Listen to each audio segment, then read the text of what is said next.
race ceremonies.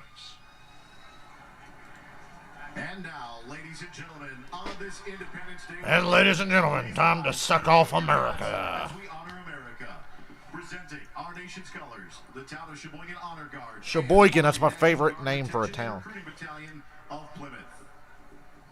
Plymouth Rock. Sheboygan. Standing for our invocation by Father Dale Gruba. Ew, his name's Dale too. Gross. It's against my religion to hear this prayer, so I'm muting my TV. Totally against my religion. Oh, shit working. And turn it off. I said to make sure the audio was working. We've got this streaming thing down to a science. There may be multiple streams today. There may be 2 streams. We might play GTA after the race. After I take a little time to chillax and get my head right. Boy, 62 laps at Road America. That's a long race, but that's all good.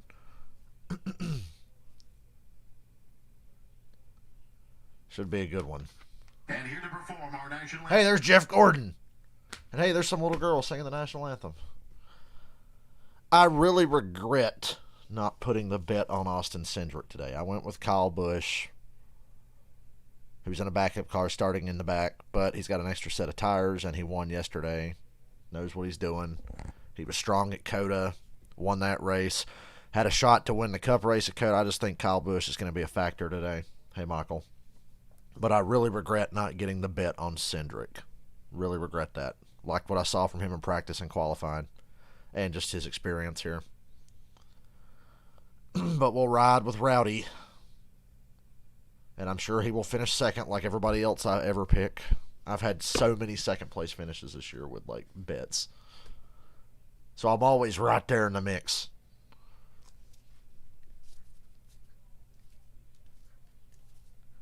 Jose, there's the national anthem. Yeah, that's why I was thinking. I was like, man, I should have picked Cindric the other day because he was so strong in qualifying. I'm not surprised to see that he went to 15-1 based on yesterday, practice, and qualifying today. It is hotter than the devil's dick outside, so I'm glad I'm indoors watching a race on television, even though I'd love to be at one. There's Matt DiBenedetto and his wife that he cheats on, according to Cody Ware. Ryan Newman looking wide, but somehow slimmer in the neck region, if he had a neck region. There's the flyover.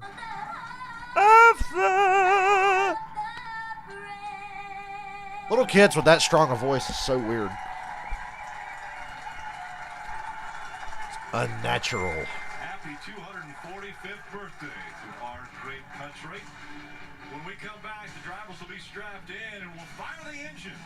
First race of Road America in 65 years.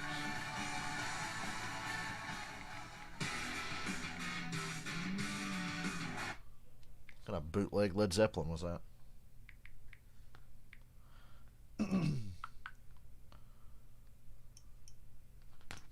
You know, I thought about, wow, Chastain wins, I get $20, you got a deal. I thought about taking McDowell, because McDowell seems to hang around and get top 5 and top 10s on road courses this year. Should have won the Xfinity race here before. Excuse me. So McDowell could have been a sneaky bet if strategy and fuckery go the right way.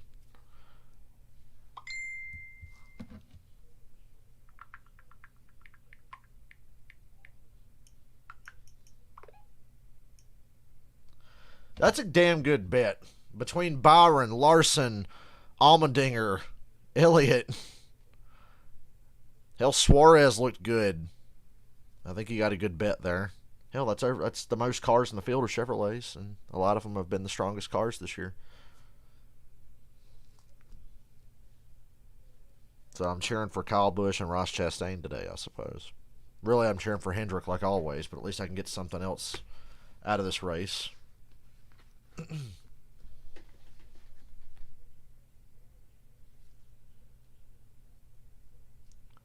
It's hot. Tomorrow I get to work indoors again. Yay. I get to work indoors tomorrow. I'm so happy. It's So it's going to be like the 4th work day in a row I've been indoors out of this fucking god-awful heat. But it's only early July, so plenty of more chances to go sweat balls outside later this year.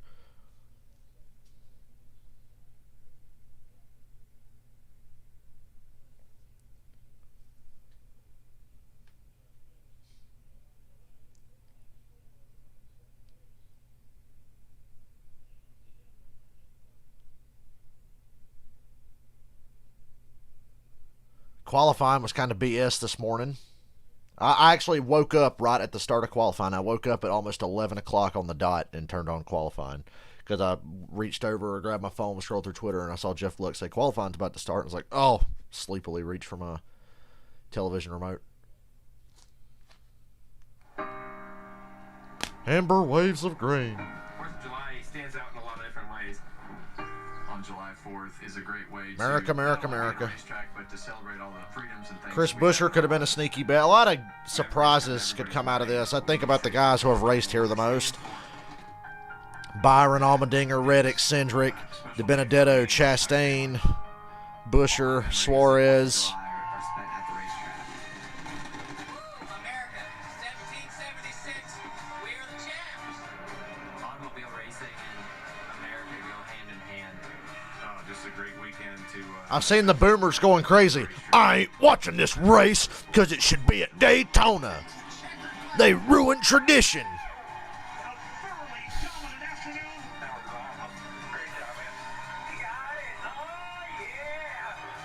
Racing has been a great sport for a long time, and celebrating Independence Day. And Racing's not a sport. I'm kidding. It's gonna be a lot of fun. Making memories at a racetrack. And what better place than Road America? You see a lot of the fans here. And take a look at this. Look at the dude in a Kyle Larson shirt proposing to that thick-ass blonde. I'm gonna say yes. A proposal right there on the 4th of July. There's another memory made. Wow, they actually caught that shit on camera. Where were you when that engagement took place? She's really excited to have the rest of her life ruined, isn't she? 65 years. They're going to be happy as fuck when they go home and see that was caught on camera. Yeah, we got you on the big screen. Let's go to Parker. Shirtless guy wants to get in on it. Reddick a year ago would have told you that road courses were his worst track. That 33 car looks nice. I love that paint scheme. All season, he dedicated himself to getting better. He Fire 'em spent up, let's go. 16 hours Goddamn. per week using Sang our irons to stupid little get anthem. going to the race team and ask them, how can I We're the be only better? national anthem that Guess mentions what? rockets and bombs in the fucking Top 10 thing. started to pay off. He's starting 4th here today, and he genuinely believes, Dave, this is his best shot at victory lane. Parker, starting right in front of him is a veteran of road course racing, A.J. Allmendinger. But this team, College Racing, is relatively new to Cup Series racing. And so they are going to work together today to use A.J.'s experience and their enthusiasm to get to victory lane, Marty. Dave, you could argue Kyle Larson is the new king of the road in NASCAR, second at COTA, and he won last time out at the road course. Today he told me I'm still learning about this track, but hopefully by the end of it, I know enough that I can compete for the win. Just keep it on the track until those final few laps. Time to crank the engines in Wisconsin. And now, Road America race fans, it's time for the most famous words in motorsports. Please welcome. I love this country. Franklin, Wisconsin. Gotta say it like John Gruden. I love this country, man. Series driver Sam Mayer. Sam Mayer. Happy 4th That was a sore hit he took yesterday. God bless America.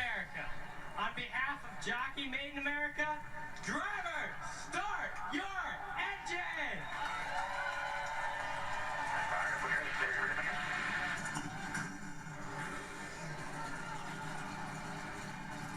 Great job, Sam. He actually won the Trans Am race here yesterday. Oh, he won the Trans Am. Do you guys see? On the Cup Series. There's a clip going around on social media. It was after the Super Truck race at Mid-Ohio.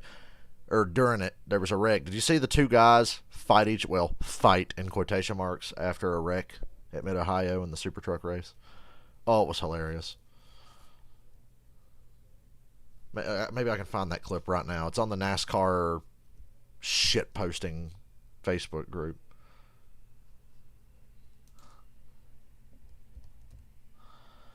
NASCAR shit posting. We got to show you this.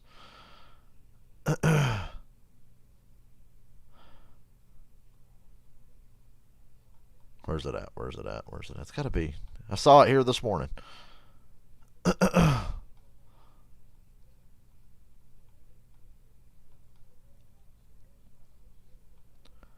Can't find it now. Oh, well, it was funny. Take my word for it. It was funny. Can't find it now.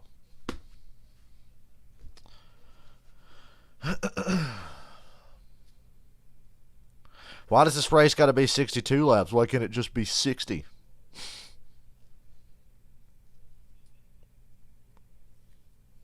I'm just nitpicking. Nah, 62 is an even number. It's fine. I don't think Dylan's coming today. He hasn't said he is. So it looks like you've got me all to yourselves today, people. Whenever y'all get here, God. Started the stream 10 minutes ago. Started too early again, but I always start at opening ceremonies, and then they want to sit on pit road for an extra 5 minutes. Happy the race is on regular ass NBC today. The Greg Biffle Invitational 69 laps. Chris, I haven't tried that NR 2003 thing yet. Later this week, when I have time or think about it, I'll try to get NR 2003 up and running. I got to remember where I got it from. I think I might have deleted it because I couldn't get it working, so I got to find it and download it again. But I found it before. I'll find it again. Unless you know where to find it and can save me the hassle. This is how we saw it. Credit One Bank, the official credit card of NASCAR. Visit GoCreditOne.com and buy Toyota.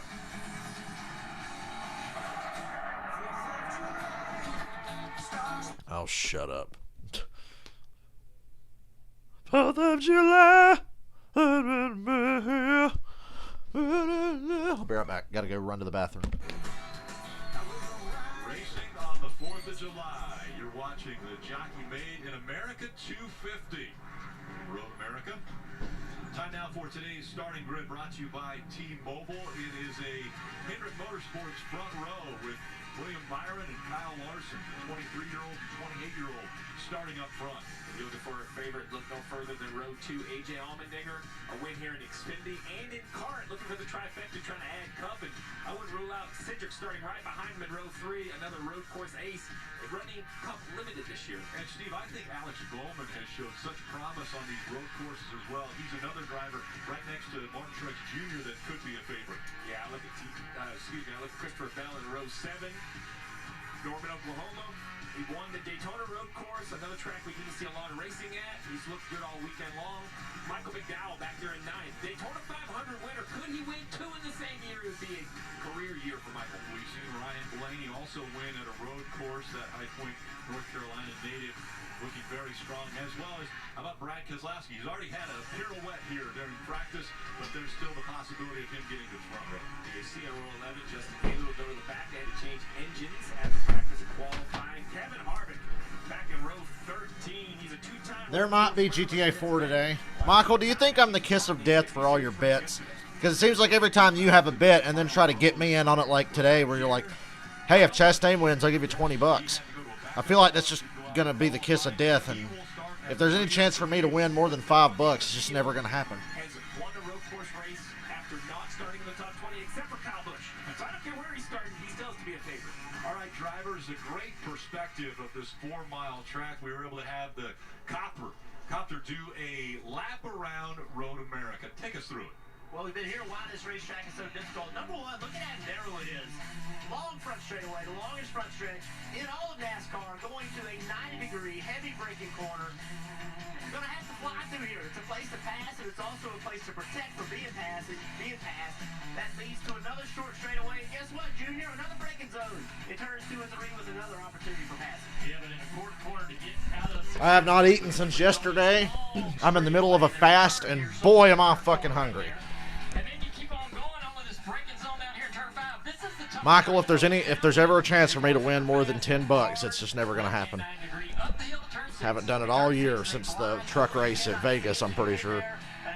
I'm sure there's something. I can't remember all my bets. I just remember all the second place finishes. Guess what? Another long stretch with a 90-degree left-hand turn. Guess what? That's an opportunity.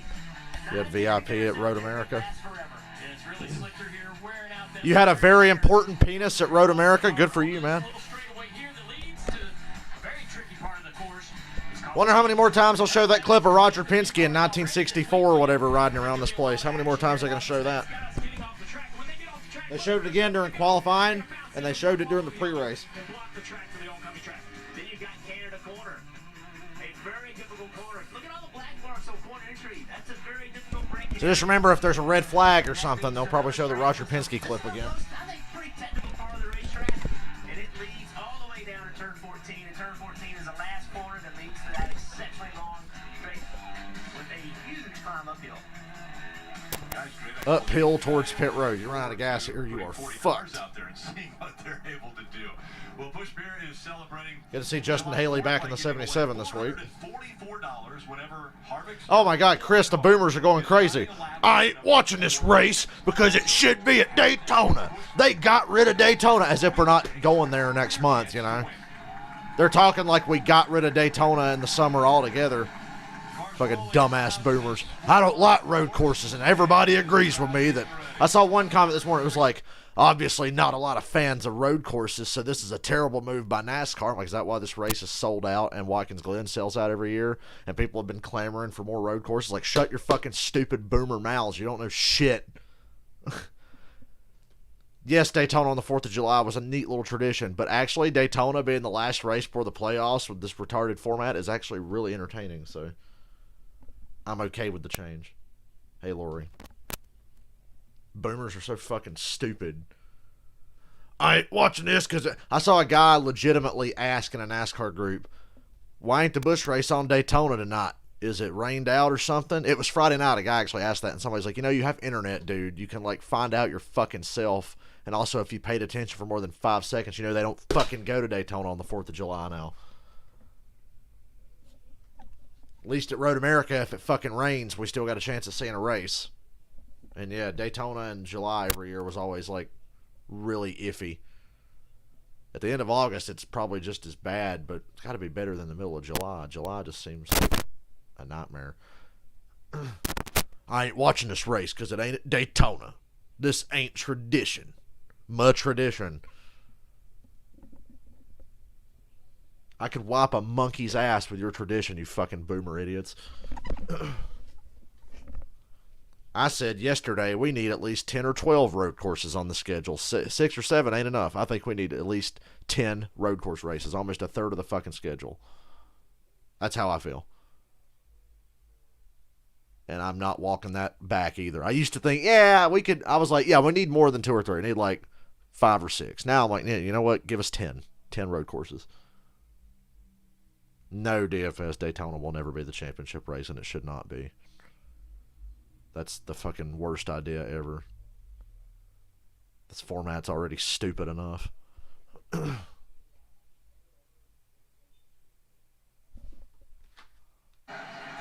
drivers just wrapping up, checking their pit road speed. Now they'll make their way around one more time before they double up, and we will see the green flag. Going green next time. Yeah, we got a couple of cameras mounted on this. I like their procedure. I love Kevin Harvick's paint scheme. Busch Light Apple Ale. That's a nice looking car. Saw the 124 diecast of his Michigan sweep last year with the Apple Ale paint scheme. I'm like, man, that's a cool car. Riding along with him with the Xfinity cam on his front bumper. Unfortunately for Chase, you'll see a lot of cars in front of him right now. He'll be in the middle of the action, though, coming from the back. We got a couple of cameras mounted on the 22 car. Joe, the guy in the Coca-Cola camera. That foot camera, we'll be able to see. I see that foot camera, I think of Ricky Rudd. I don't know why. Ricky Rudd always had the foot camera a lot in his cars. Phoenix being the final race is fine. They just need to stop putting traction compound on the fucking racetrack. It's going to make it one groove.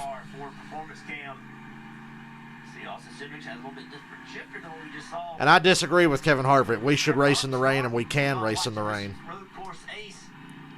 Would I ever buy a Harvick Apple Ale if I had money? Well, I mean, I've got money, but if I wanted to, like, if I had enough money to spend on all the cars I wanted, yes. There's so many cars I want, 124s I can't get because it'd just be stupid to buy them all. I could spend all my money on those cars. He has not quite found. I have a lot of money put away in the bank, and I could literally blow it all on die-cast cars. They have here at road courses, so he's going to be using these early laps especially. Chris, we can race in the rain. They just have to work on the cars so they don't kick up all that water. Hopefully the next gen car will have some good rain features built into it. Rear diffuser, mud flaps for road courses, better windshield wiper. It's a surprise that he's starting as far back as he is, Marty. Racing in the rain works. All day long, we're going to hear about the value of brand new Goodyear tires, and no one has a better situation to start the race. And oh yeah, my bet on Kyle Busch today, he has an extra set of tires. They had to go to a backup car Sorry. today, no matter what. They had to start at the back of the field, so because of that, they just rolled around during qualifying, did not put a hard lap on that set of tires. So in essence, Kyle Busch will start this race with... Need to hit some big money. I'm about to buy concert tickets this week. We'll see how quickly he can get through the field, Joe. I need to hit it big. Marty, this is one of the great locations at the track up here on the party deck. We have located the go-to... Hey, there's Jack Collinsworth. Now here's a guy. Here's a guy who's a guy of a son of another guy. Butter and beer, and I got to take a bite of this thing. He looks like such a dork. I like Jack Collinsworth, but he's such a dork. It's a double bride. This is the double bride. It's a go-to staple here at the track. Here I go. That looks good. I'm fucking hungry, bro. He attacked those brats. Jack Collinsworth is making me more hungry. And I haven't had a bratwurst in a long time. That looks fucking delicious, sir. You can enjoy the race with the fans. Right now he's up on the party deck. There's so many places.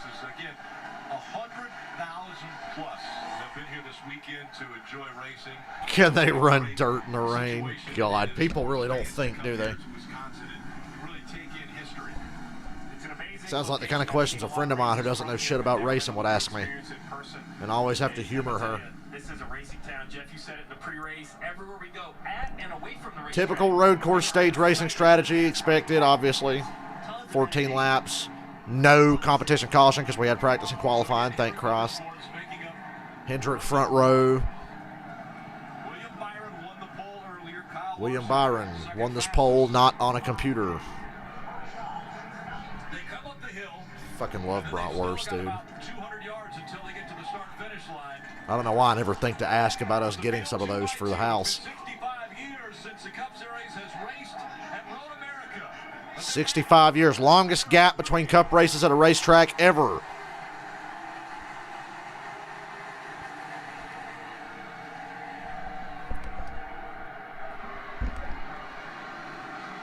Into turn one for the first time. Byron clear for the lead. Dinger underneath Larson. Dinger's got the preferred line going to 2 under Larson. And look how much ground Dinger gains under braking. Larson held pretty good on the outside of him there, though, but the way they both closed up on Byron under braking. Side by side. Looks like everybody got through the first 2 turns clean. Now Larson's got the preferred line going down the hill here. See what Dinger does. Byron really careful on this first lap. Byron's backing up his corner entry a lot compared to Larson and Allmendinger behind him. It's really slowing them up. Comes Reddick. Larson making a run for the lead. Like I said, Byron's being really conservative. I think Larson's pushing a little harder. You can just tell his braking points are a little later. Trying to pass Byron on the outside, barely staying on the track. Off to the carousel. Byron still the leader. Before they get to the carousel. So now, William Byron out front. Larson running that second spot. A.J. Allmendinger is third. Tyler Reddick in fourth and Austin Cindric in fifth. Big question mark for A.J. as they go through the key. You can keep your jalapeno chunks, Chris, but I'll take some cheese with my bratwurst, which sounds like a sexual euphemism when you hear it out of context. Byron a little more sure of himself now. A lot more even with Larson going into Canada corner.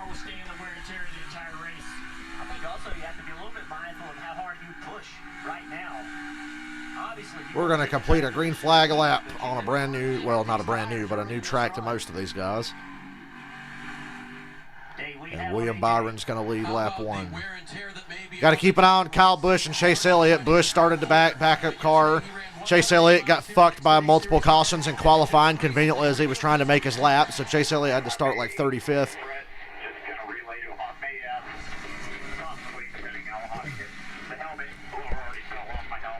AJ Allmendinger says the helmet, the air conditioner, the hose that goes into his helmet has popped out. Well, that sucks. It's near 90 degrees, and he's already out of, he doesn't have AC on lap 2. And Dave, you have to wonder about that for all the drivers who ran the Xfinity Series race yesterday and the Cup Series race today, like Austin Cindric, who many think has a legitimate shot to win. I said at the start of the season, remember, Austin Cindric will win a Cup race this year. I think this is his best chance. I had no idea. I only had 10 minutes between Cup practice and the Xfinity Series race. So all I had to eat yesterday was a single apple, but I feel like we have a legitimate shot. And his good buddy Chase Briscoe has been telling him all. He's got a lot of laps on road courses in a Cup car this year. Cindric does, so I think this is a good chance for him to win. He wants to be able to shock the Cup Series. Guys, I tell you, already we're seeing the strategy of these drivers trying to figure out where the passing zones are. I want to make a comment first on the heat and the helmet hose. Dale Jr. said in pre-race it was just unforgiving hot outside. I was like, if Junior's mentioning that during pre-race, it must be bad. A lot of times I've been in different cars with different interior guys. Some of them will tape that helmet hose to the helmet. Some of them don't do anything at all, and that's when it can come off. So he's going to need to try to figure out a way to get that back on there, if not have the pit crew help him under a pit stop. Kyle Busch has gained a lot of spots. He's 28th. Chase Elliott's a big move. Chase Elliott's 23rd. So Chase Elliott's got to be the biggest mover of the race so far.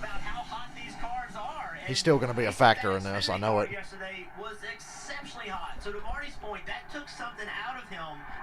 He wears that cool vest that he says helps a lot, but that is not the same as having filtered air, cool air going into your helmet that you can breathe. That is not the same thing. So can he deal with that this entire race? I know in some situations with some teams, they allow the driver to choose. You get the vest or you get the helmet. Now we can put a fan in that helmet. Yeah, Elliott being that fast already. I looked at the leaderboard and I was watching for Kyle. Elliott just passed LaJoy. He's working on Almirola for 21st. You know, they need that power felt That many cars passed in 3 laps on a road course. Steve, at a road course. Yeah, I mean, You guys see Bubba break his transmission in qualifying this morning? That was unfortunate. Another guy to watch here is DiBenedetto. He's got a lot of laps here in the Xfinity Series. He almost won here before. DiBenedetto and McDowell should have Xfinity wins at Road America, but they both blew it, as they both often do.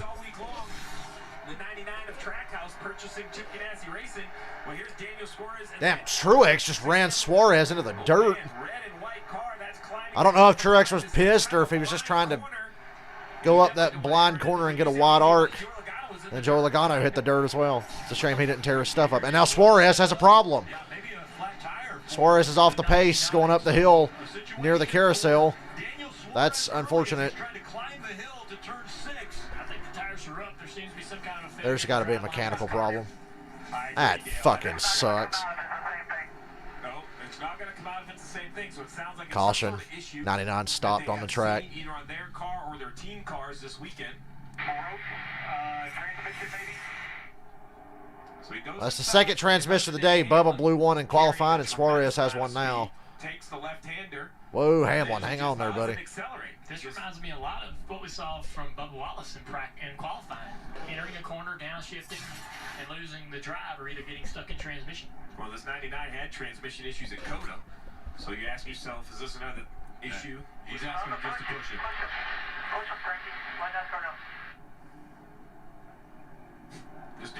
He's like, push me, you fucks. Look at the truck guys. They're just standing there not doing anything. We gotta get the pushing truck here. Oh, push truck's got to get there. Let's say, I thought that was the push truck. You're like trying to communicate. Limited communication. Well, it made it almost 3 laps in before the first yellow. With AMR, and he's wanting to get back to his bits, not lose any time, laps or anything, get this thing tuned up, fixed, and try to get back out there racing. Ready, the guys are getting everything ready. That F-150's got a bumper on it. Push it, he says. Daniel Suarez, 3 top 10s already this season. Daniel, foreign-born driver. Hate that for Suarez. They have no luck at all. A lot of great runs and not a lot to show for it. 99, but this will not be the end of mechanical issues at Field Junior. This is just a tough place on equipment. Yeah, this thing, they're already determined to take it behind the wall and get it fixed. So frustrating day already for this team. Go to commercial while they're under yellow. Thank you. Suarez is going to get pushed back. It's NASCAR Cup Series. William Byron, Kyle Larson, AJ Allmendinger. Chase Elliott is flying through the field. Chase Elliott easily winning a road course really would feel like a return to normalcy. Man, I'm hungry.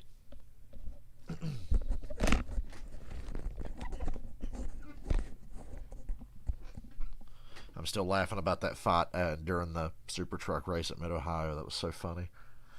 Dude, like, they're yelling at each other. One guy's got his helmet on, acting like a badass. The other guy's got his helmet off. Then the guy without the helmet pisses the dude off so bad, the guy swings at him, and then the guy starts dancing around or something, and then the guy that got swung at gets his steering wheel out of his truck and walks about 12 feet away and then throws it like a frisbee at the guy with the helmet on. Then he runs over to the guardrail across the racetrack and grabs a fire extinguisher from a safety guy and was going to try to go hit the dude with a fire extinguisher. It was just the most pathetic fucking thing I've ever seen. Yeah, Suarez is better than the finishes would necessarily show this year. I hope he's found a home with a good team that's going to build for him instead of like being put into a situation he's not a good fit for or a team that doesn't really want him.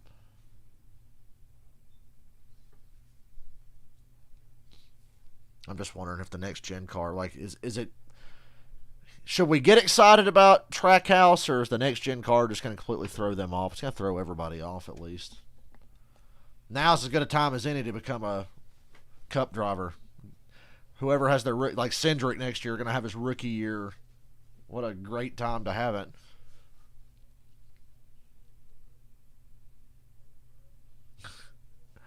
I'd use my helmet as a weapon. I fight dirty. I'd be like Nelson PK, try to kick somebody in the balls. No, I'd punch them in the balls. Like, you think when you're going to swing at somebody, you're going to like hit them in the face, just fucking, like under there and punch them right in the dick. NASCAR drivers don't wear cups. Punch them in the dick. Don't kick them in the dick. Punch them in the dick. They'll never see it coming. Fake like you're going to give them a left hook and then bring that right hand around and under and punch them in the cock. Fight dirty. Although fighting dirty really wouldn't be necessary in the NASCAR garage. There's not a lot of tough guys. I mean, most of these guys have never been in a fight in their lives. Most of them like to pretend they're tough. Kevin Harvick, Kyle Busch. But we know Kyle Busch hits like a bitch. Oh, Kyle Busch is such a badass. He's actually a bit of a wimp. It's a life-size set of Olympic rings that are traveling from coast to coast in the weeks leading up to the games. It starts at Universal Studios in Los Angeles this weekend, and we'll go all the way to New York for the opening ceremonies. Fascinating. That's the reason we're not getting to watch a race for 2 fucking weeks. What do I care about the fucking Olympics? Have fun with your goddamn Olympics. Racetrack, road course as they're pushing the I got Suarez to the garage entrance over here in their turn 14. Great coverage from Geico giving us that vantage point. And let's check back in with Dave in the pits. Rick, I wanted to give you an idea of some of the cooling that happens with the helmet. As we mentioned, AJ Allmendinger having the helmet hose fall off. Let me first of all confirm it is sunny out here. There is not a cloud in the sky and 88 degrees. Do you guys know it's sunny out there? Because I can see Dave Burns. An air conditioning system, you could call it, that feeds the air into there, taped on here. Also, the front of the helmet, too. Remember, there's a drink system that the drivers all have, and most of them just sucking it like you would on a straw to bring that he said they suck it. Into their bodies all You, afternoon Dave long. Burns. But without this one on top, that is going to be critical for AJ Allmendinger. He needs that cool air. The team will have to decide if they're going to bring him down pit road and reinstall that at some point and take the time and lose a track position to do it. Yeah, that air is spread all through the helmet. Coming to the green. It also brings you fresh air to breathe. Trying to see where they are on the track. I can't really tell. It's so hot. Once you get used to having it and you don't, it is horrible. I can promise you, AJ tried his hardest to find that hose under this caution. Oh, yeah. I mean, he was probably reaching around in there as hard as he could to see if he could access that hose and refasten it. And Dave left it open-ended like they may pit to repair it. No dice, but sorry. I know it's a long day, but I can't. I mean, if we get cycled to the back, maybe, but not for where we're running currently. All right, guys, you can win $444 on July. I like Joey Logano's shifter. Did you see that? Hashtag Busch Light Apple and hashtag sweepstakes whenever Harvick's number 4 car is driving a lap with the number 4 in it. And you can win, which, by the way, will be coming up in just a few moments because they will be on Daniel Suarez broke a transmission. Got stopped way far away from any track exit, and they had to bring out a caution and push him to the garage. So, Byron Larson, Allmendinger, and Reddick. Chase Elliott and Kyle Busch moving through the field very quickly. 10 to go, stage 1.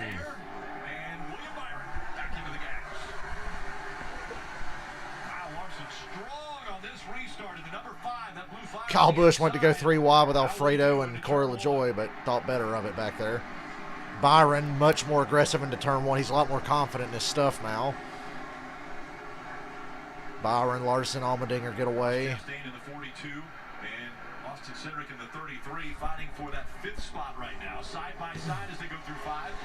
The one thing I love about this racetrack is being on the outside of some of these corners isn't an automatic loss of a position. You race these guys if you want. This track has a really rough track surface for a road course. That's why tires here are so important. So Road America and Sonoma have like the roughest track surfaces. Oh my God, Chastain barely staying off the Cindric. Look out, Buescher almost hooked the 41. Almost. Yeah, I was gonna say it's worrisome for the fender of the 17.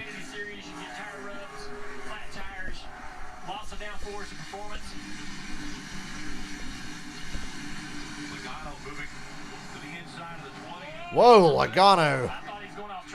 Yeah, don't know how Logano stayed on track there.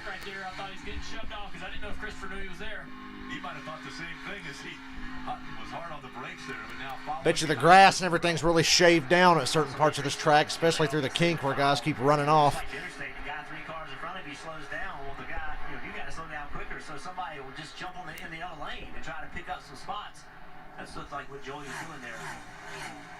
Marty, what do you have with the 48 car? Hey, Jeff, yeah, we've talked about keeping the drivers cool. Well, how about keeping the race car cool as well? It's a bit of a concern in the 48 camp. Listen, Alan. 48's worried about temperatures.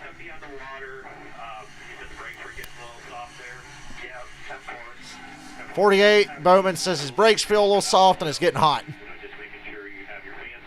He's running 10th right now. He's a Hendrick car, so his worst day is going to be a top 10. So there you go, Steve. 270 on the water. We're just 4 laps into this race. A concern for you? I'm not concerned with 270. My concern, though, is as we continue to see laps, we see dust, debris, grass fly onto the racetrack. And as that goes into the grill area, it actually... Larson right on Byron's bumper for the lead. They look pretty even today. Larson's pretty new to this track, though. Byron's run probably more laps here than anybody, it seems. Well, maybe other than Allmendinger. Break down at least the stages here, because this first stage, 14 laps, and fuel window-wise, how far can they go? Yeah, these teams can all go about 17 to 19 laps on fuel, so they can easily make first stage, even the second, which is 15 laps long. The real question is what strategy... Oh, there's Larson's move for the lead down the hill. Byron lays over, gives him plenty of room. Oh, and Larson's off the track. Ugh. Didn't get stuck in the sand, keeps going, settles back into 3rd place. Wow, Larson. Byron saw that coming and laid way over so he didn't get wiped out by the 5. And after all that, Larson only lost 1 spot. He's back to 3rd. Byron just went really wide to give him all the room he needed. Reddick underneath Larson to the carousel. Holds him off. Right before that, he said, we're really good here. And you can see him just kind of building up his confidence as he goes along. Yeah, that was some serious confidence there. You could say that from Larson. Chase Elliott is 17th. And still moving forward. Kyle Busch in 20th, not far behind. Larson damn near slid off the kink. Take it easy, Larson. That is a Richard Childress Racing car, the same as at 99. I guess he's got to test what he's got. I think we know the brakes on the 5 car should be in working order.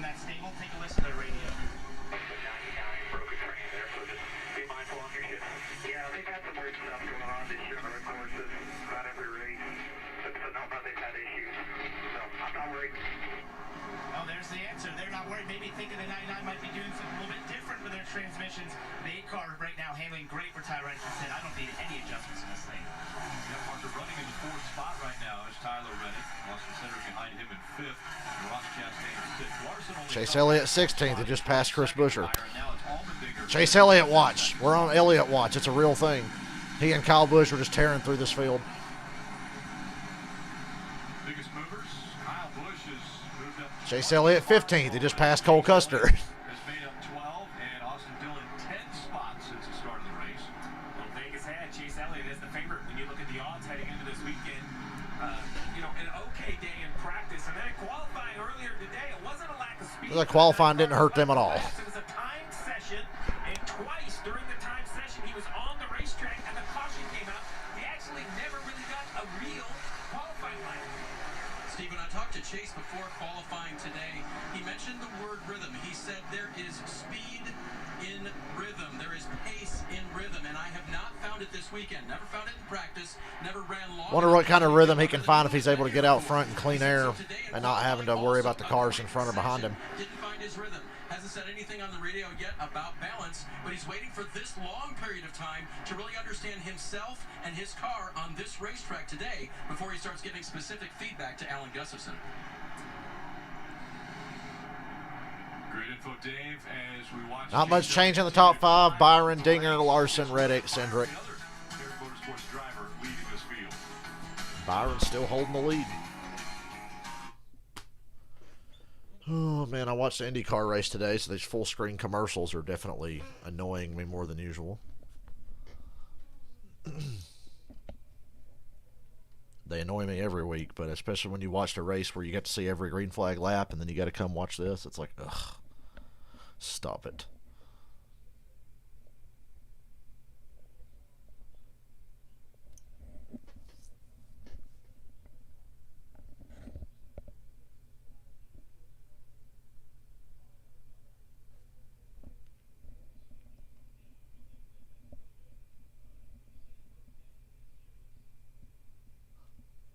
The fuck is this guy talking about?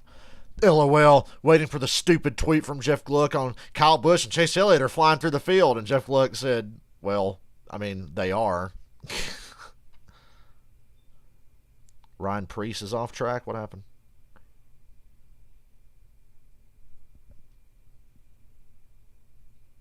They said this guy must have made it from 43rd to 3rd in 2 laps at Sonoma and NASCAR Thunder 2004, so obviously he's qualified to knock Elliott and Busch for stinking right now.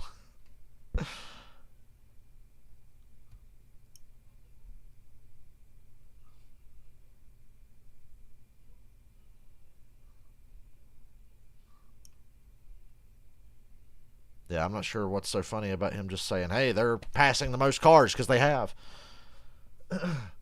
Like that one guy 3 weeks ago, would you stop talking about Kyle Larson? All you talk about is Kyle Larson. And it's like, yeah, because he's literally winning all the time. The push truck is on its way to push Ryan Preece up a hill, but it says we're still under green. That's another RCR Alliance car with a transmission problem. Because they were talking to Reddick about it earlier, but they say they're not that worried. They said the Trackhouse car has done something different at every road course race this year. But now the 37 stopped.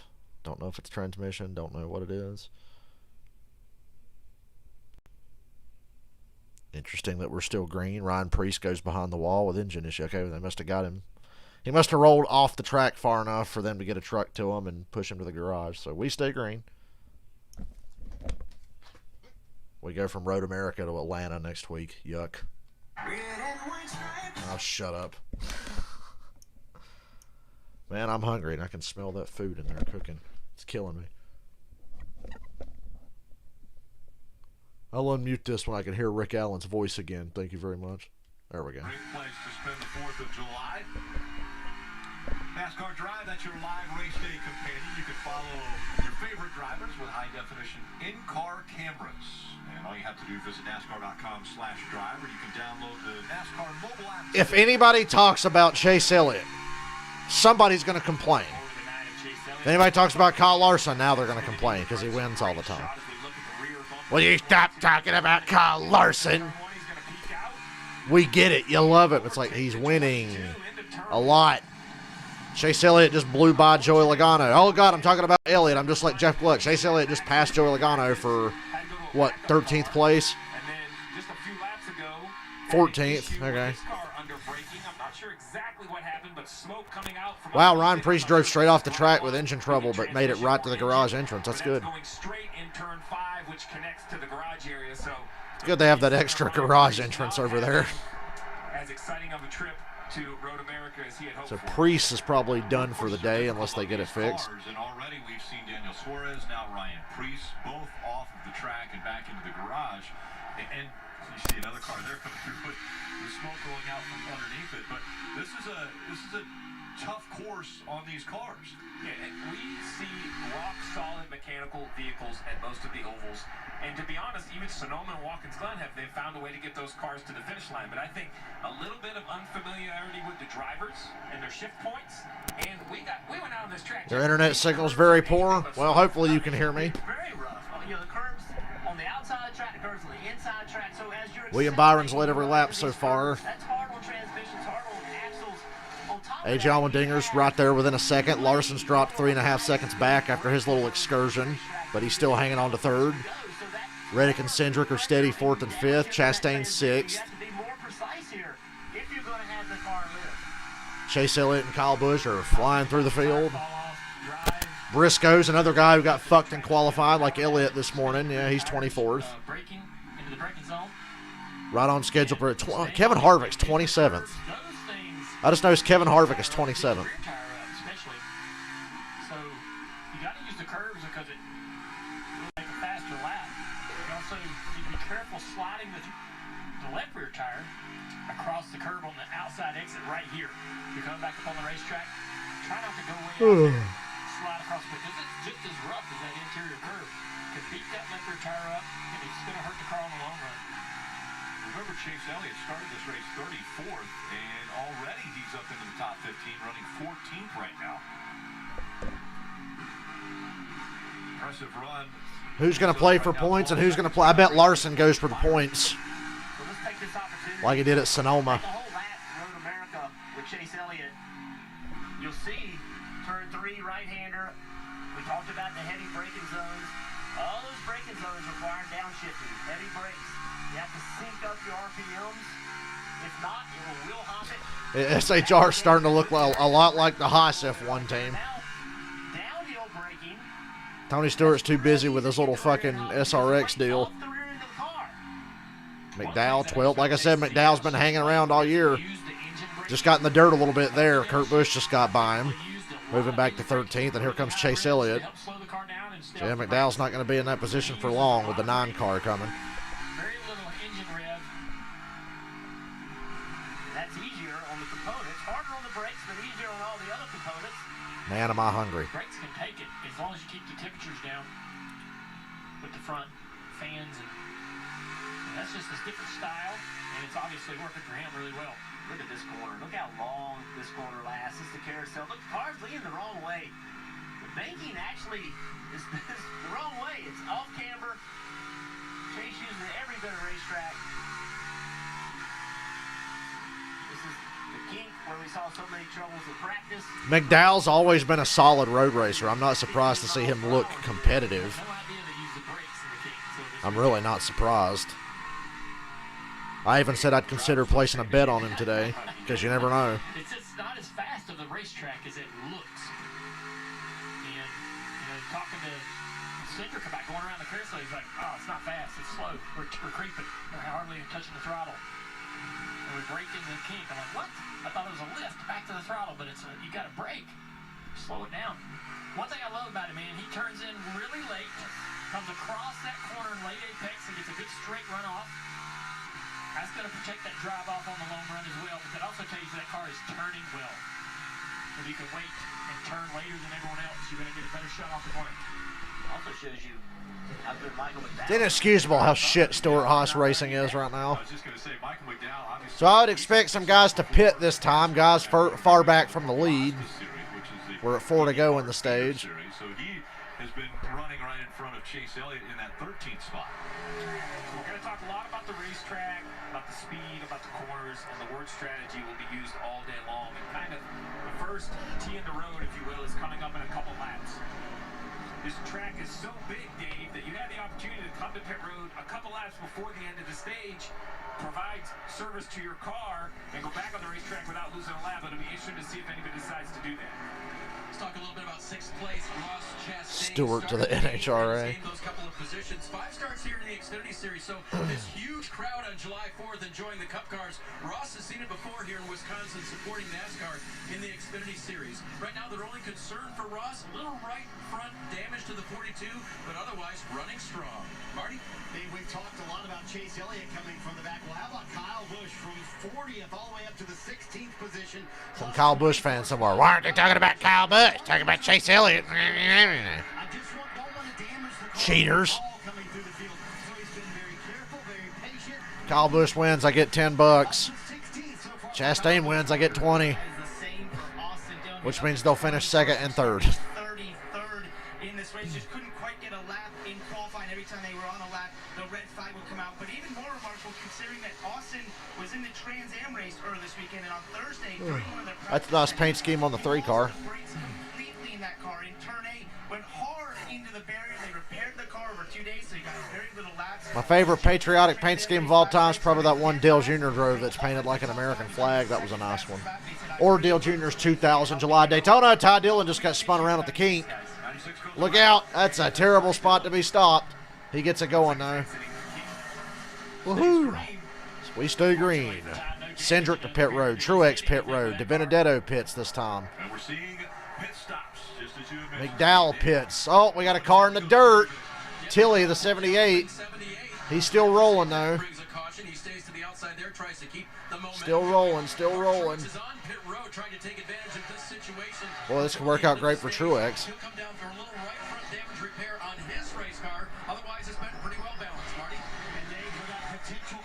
Chase Elliott into the top 10 with these pit stops going on now.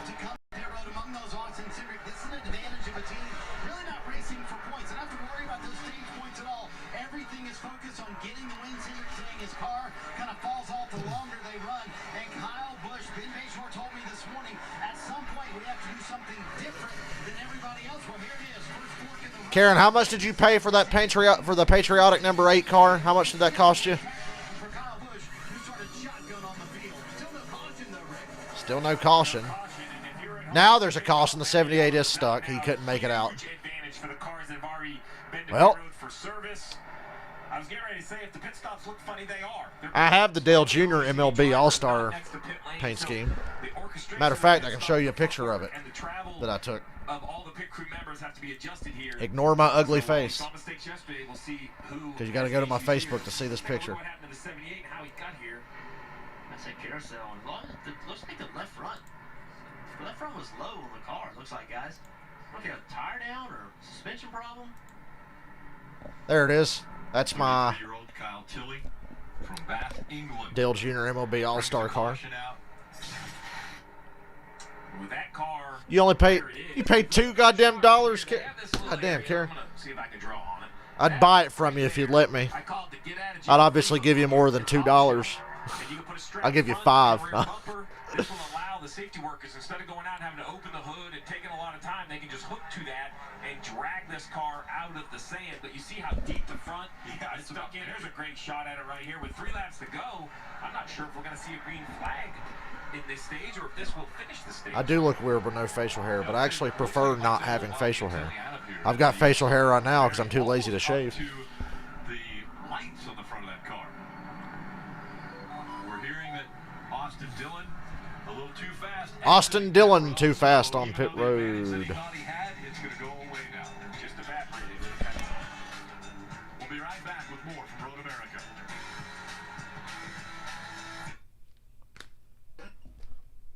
I want more die-cast cars, but I just can't be that irresponsible with money.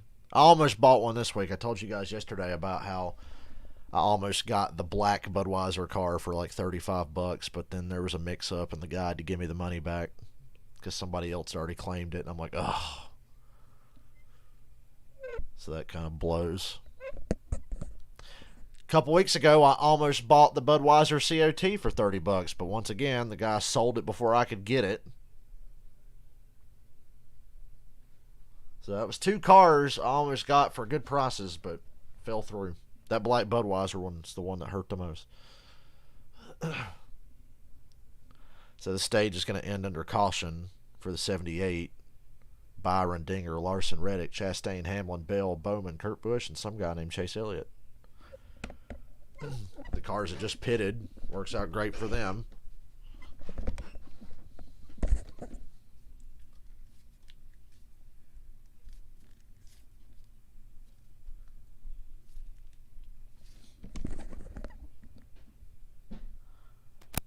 You got that number 92 car that Jimmy Johnson drove in the book. 92? Am I misremembering that?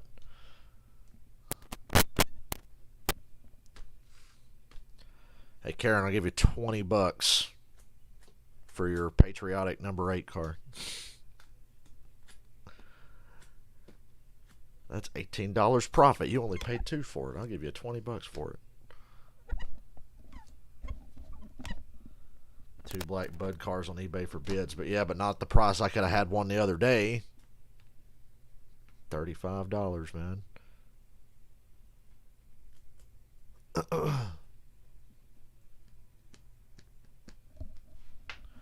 Fuck, I'm hungry. I hope we eat supper early tonight because I'm starving. Staying skinny is hard work. It was just easier to get fat, but I've dropped over 80 pounds, so I'm keeping it off.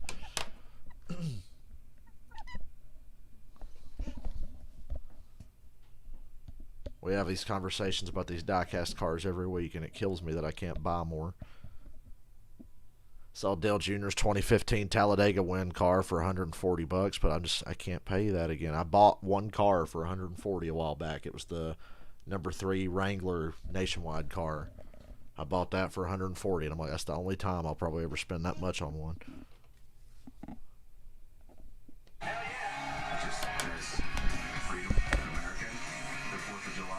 Obviously a great weekend to celebrate our country. Road America in Wisconsin. I'm sure it'll be a good party and fun race. Definitely a great party as we welcome you back. NASCAR Cup Series racing. Boy, photographers are going to get all kinds of good pictures. These road courses are so great for taking pictures of race cars running around. All the view. I love getting pictures from cars running at Sonoma and Road America, Watkins Glen. Coda, there were some really nice pictures people took out there.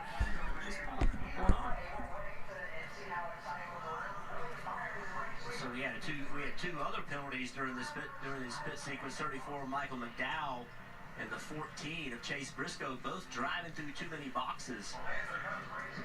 Michael McDowell drove through too many pit boxes. That's a penalty. Drivers on the left side of the car. So Austin Dillon sped on pit road. Getting into his pit box as he normally would. And another thing I think that hurts that and makes that more possible, Jeff, man, you took a lap around this track and came down pit road, and the boxes are really short, right? So, I mean, cars barely kind of fit in there as it is. I think it's easier to run through more boxes because you're really oh my God, Chris. I had boxes of 164s as a kid that I played with. All of them, Chris. All of them. I had some good ones, too. I'm an idiot, Chris. I was an idiot. My dad tried to tell me back then, but I wouldn't listen. I felt weird about taking my 124s out of the box, but they're meant to be displayed, obviously. So I've got them out, and they're on display here in my room. But I felt weird about that because I'm like, I'm having flashbacks as a kid taking them fucking 164s out. we have found the most prestigious mobile home winners of the Awesome Campsite Award. It's the Andrews and the Niles family. I sense an immense lack of brain cells in what I'm seeing on the screen right now with these retards in their American flag gear. Especially that dude with the beard. Enthusiasm in the outfits. You just couldn't stop buying anything, could you? Not buying anything. Boy, when Jack Collinsworth talks, I forget it's him. He just sounds like his dad. Boom, y'all. Woohoo! God, people are stupid. It was the outfits. Those are spectacular. Congratulations to them. This is going to be a long-ass caution. They really can't get this restarted, can they? Look at all the campers and the cars and the fans just everywhere. 640 acres and it's packed full of fans. I'll be right back. I'm going to go check and see if food's getting close to being done. One moment, please.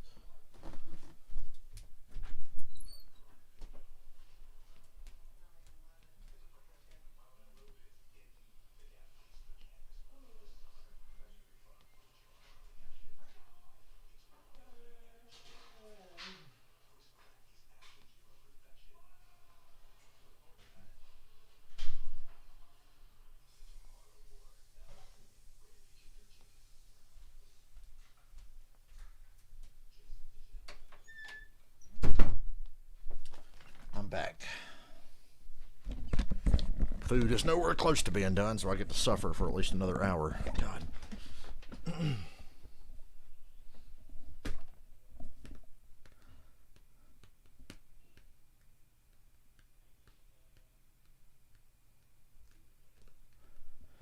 The two most expensive. Well, okay, I lied. I bought the 2014 Daytona 500 car. It was $150. My dad paid for most of it. My Dark Knight Rises Mountain Dew car from 2012 Michigan was $150, but I only paid $50 on it. And my Wrangler car was $140. Everything else has been between like $30 and $50. 2004 Daytona 500 car was like $60. I've got some good deals here, but to get the cars I really want, I'm going to have to spend like $140, $150, and I really just don't want to do that. I'm never going to have the money to buy all the die-cast cars I want.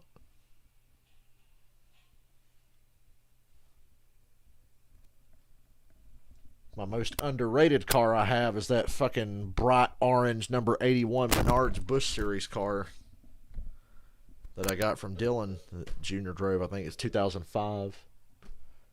Car's really high up off the ground.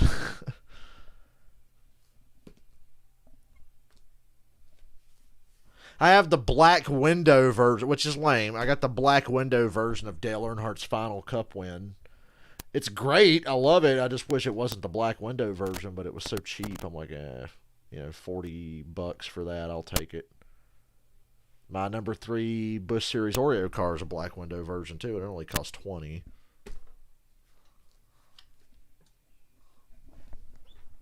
Free Denny Hamlin diecast. Hell, all the Denny diecasts from the last few years look the fucking same because they never changed the damn paint scheme. Boy, Jimmy Johnson sucked an IndyCar race again, didn't he?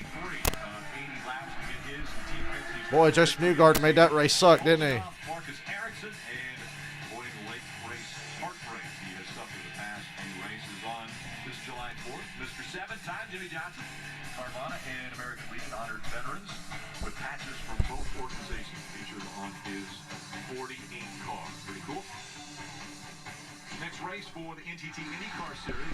Grand Prix of Nashville. That fucking lady that was complaining about NASCAR is going to flip shit now.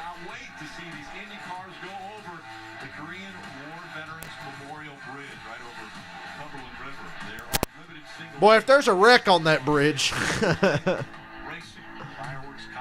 If there's a wreck on that bridge.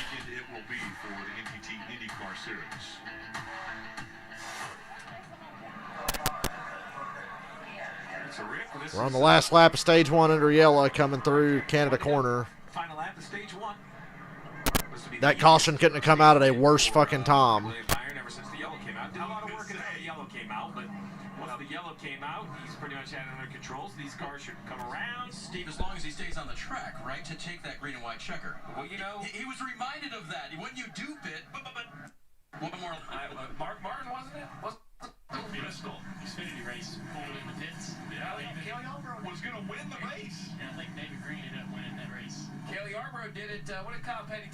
when the King won his 200th, That's right. Kale was running second, and he pitted with one to go with the Firecracker 400 in whatever year that was. Here again, I think finished There second. again, finished second because of that. It was an Australian Karen, if I'm not mistaken, in the fucking I was gonna say Nashville hearing or whatever. Dinner one night, but NASCAR's going to ruin my neighborhood. Dingo got my NASCAR. Parker, we've seen a few penalties on pit road. The drivers coming backwards. They have to run another entire lap under yellow here, so they're going to cross the line, finish the stage, and they got to ride under caution to come back around open pit road for stage 2. Drivers only drive through 2 boxes are catching people do that. And here from the Ford team of Kevin Harvick, they have actually an empty stall on the other side of them. So they're telling Kevin, you can use that, you can use the exit here, but be careful coming in. And you see these crews. Yesterday we saw the AJ Allmendinger's crew. They jumped over too early. Other times they hesitate. It's so awkward, as you know. When you change that choreography, you change your perception, how you view the car coming in. It's hard to time it. And so when you're down here and you're watching these crews, one of the most visible explanations. Byron wins stage 1, finally, under caution. Or they'll jump and then not jump, and it's really Chastain gets points that he needed, top 5. I think the other thing, guys, you got to keep in mind is this pit road is uphill. I mean, clearly that's the pit road entrance, but as you get to the box where Kevin Harvick is, that is still uphill. So Kevin Harvick's got to keep his foot on the brake the entire time of this caution. If not, it'll roll off the jack, it'll move backwards, slow the pit stop down. So Daniel Suarez is back in the race, for what that's worth. So it's William Byron who wins stage 1. Allmendinger, Larson, Reddick, and Oh, Chad. God, yeah, about commercial again. Fuck, they better open pit road this time. Like, for God's sake.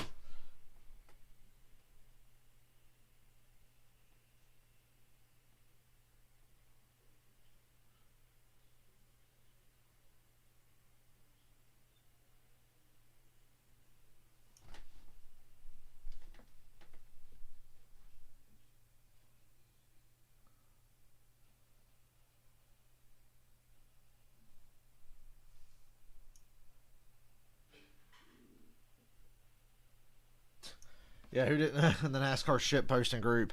Did anyone else totally see this coming? A caution the last 2 laps of the stage, so they ride for 40 minutes under caution to finish the stage, do pit stops, and then get things back underway. Oh, God.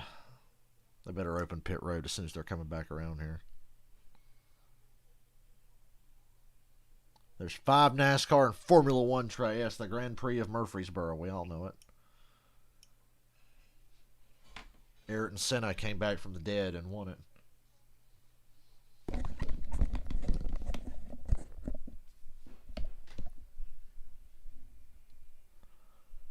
Yeah, Chastain's career has been anything but charmed so far. Hey, I'm finally at Chip Ganassi Racing in a decent company. Oh, what? He sold the team? Shit.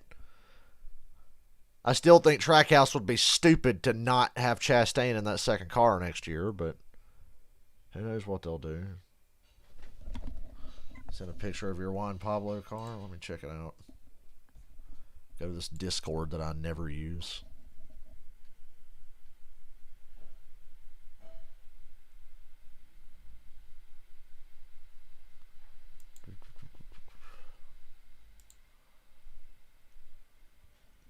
Damn, that's a big car.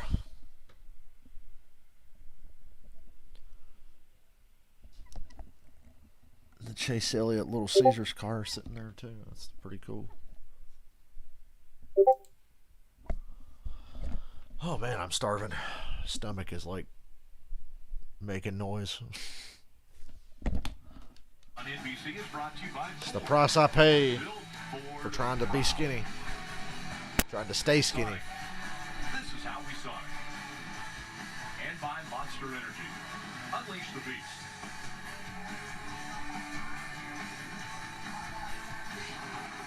Well, you can download the official app of NASCAR and follow the action with free 35 minutes of caution. Let's go. broadcast. You can upgrade the premium for full access driver audio channels and a completely ad-free experience. Search NASCAR in your app store to download and start a free trial today. So, Does Road America have lights? try and get by the 21 of Matt DiBenedetto. You see them here, and listen to what Christopher Bell had to say. What happened with 21? Well, he went to go protect the bottom, and then left the half a lane The right front fender on the 20's dented in pretty good. Looked like he couldn't decide whether he wanted to be there. Yeah, he did good. He blocked the bottom and the top. A little bit of right front damage to that fender. I'm going to say it again because it bears repeating. Matt DiBenedetto has never impressed me behind the wheel of a Cup car. And I'm wondering how or why people still want this dude to hang around. He hasn't really done anything special. He couldn't even win an Xfinity race. And I'm supposed to think he's a great Cup driver. Yay, pit road's open. Woohoo! Now, in 20 minutes, we'll be back to green. They're going to lower the air pressures in all 4 tires to make that car more compliant for the driver. One thing they're not going to do, according to the team, is work on that helmet hose. AJ will be asking for bags of ice and water to keep himself cool as he can this afternoon. Meanwhile, the leader, William Byron, also on pit road. The car operating very well for William. He's led the whole way, won the stage, 3rd of the season for him.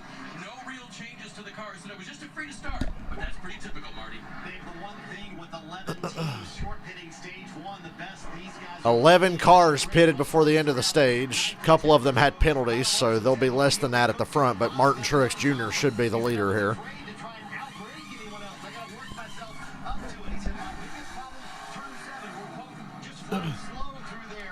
Byron and Hamlin lead them off pit road. Larson 3rd, Reddick, and then Elliott. But there will be cars in front of them. Chase Elliott gained 4 spots on pit road. Allmendinger lost 8 spots. When he came onto pit road. Chase Elliott also, difficult stop though for Allmendinger. Lost 8 spots. Karen, I did cut out sugar. I do not eat anything with sugar. That was the main thing about when I was starting to drop weight a year ago. I was like, I'm cutting sugar out. Some days it's hard, but mostly I do just fine. I got it under control. But when I'm sitting here hungry as fuck at the end of a fast, I'm just like, God damn it, this sucks.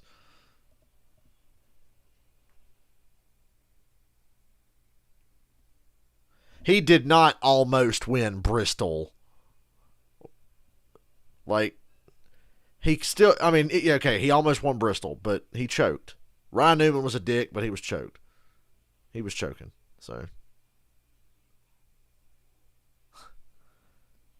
Benedetto still could have won. He just choked.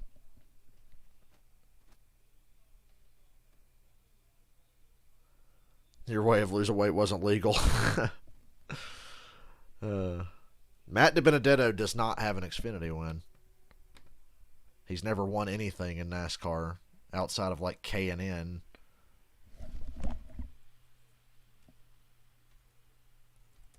See if I spelled his last name right. I did! Almost. He's never won an Xfinity race. He's never won a fucking Cup race. Never won an ARCA race. He's got 3 K&N wins. Why do people like overvalue this guy so much? He's never finished top 10 in points. Hell, this year he's having a fucking terrible year. I don't understand why this guy's so valued. It's like, oh my God, Matty D, woohoo! Good guy, but like, yeah, he's just not special. You're probably thinking Michael McDowell because McDowell won Road America driving for RCR. He should have won a race driving for Gibbs at Road America as well, but McDowell's got a Road America Xfinity win.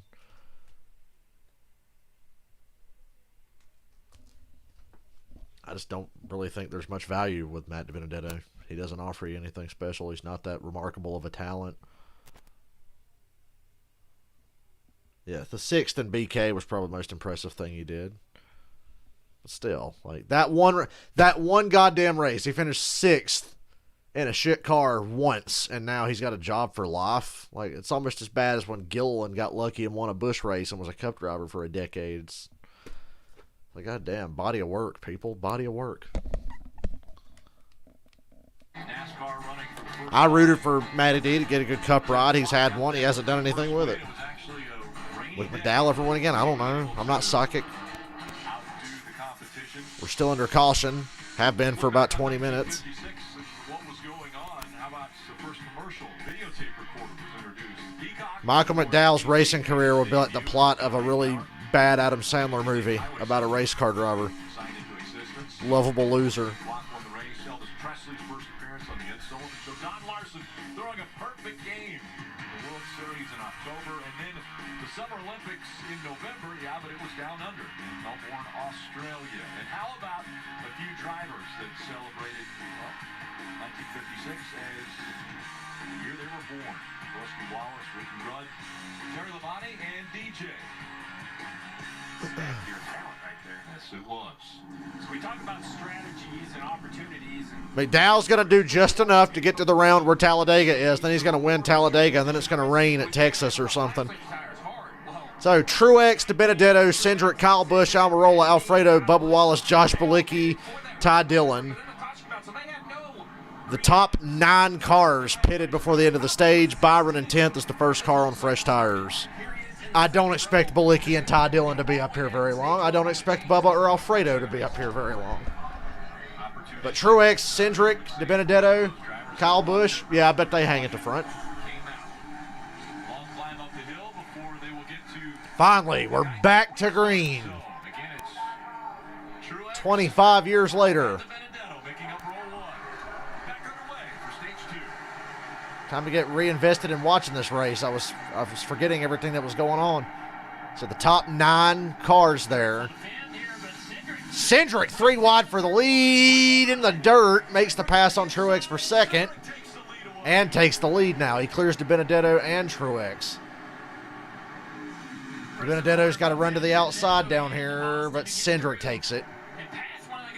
Nice move, Cindric. Passed in the dirt to make that happen. He saw his chance, he took it. That's some fender damage on Eric Almirola back there. Kyle Busch aggressive to the inside of Truex for third. Down the hill into this sharp turn. Get some new cars up at the front. You never know what you're going to see. Just thank God they're back to green. Kyle Busch third. William Byron making good progress on this lap. He's up to 6th place. He's passing Almirola now. Slightly fresher tires. Not really much of a difference, though.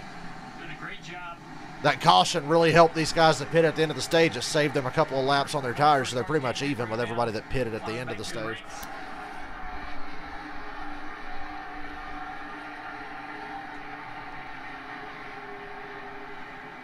Telling you, I really regret not getting the bet on Cindric yesterday, or hell, even a day or two before that. Because I said Cindric's going to win a cup race this year. I should have stood by that.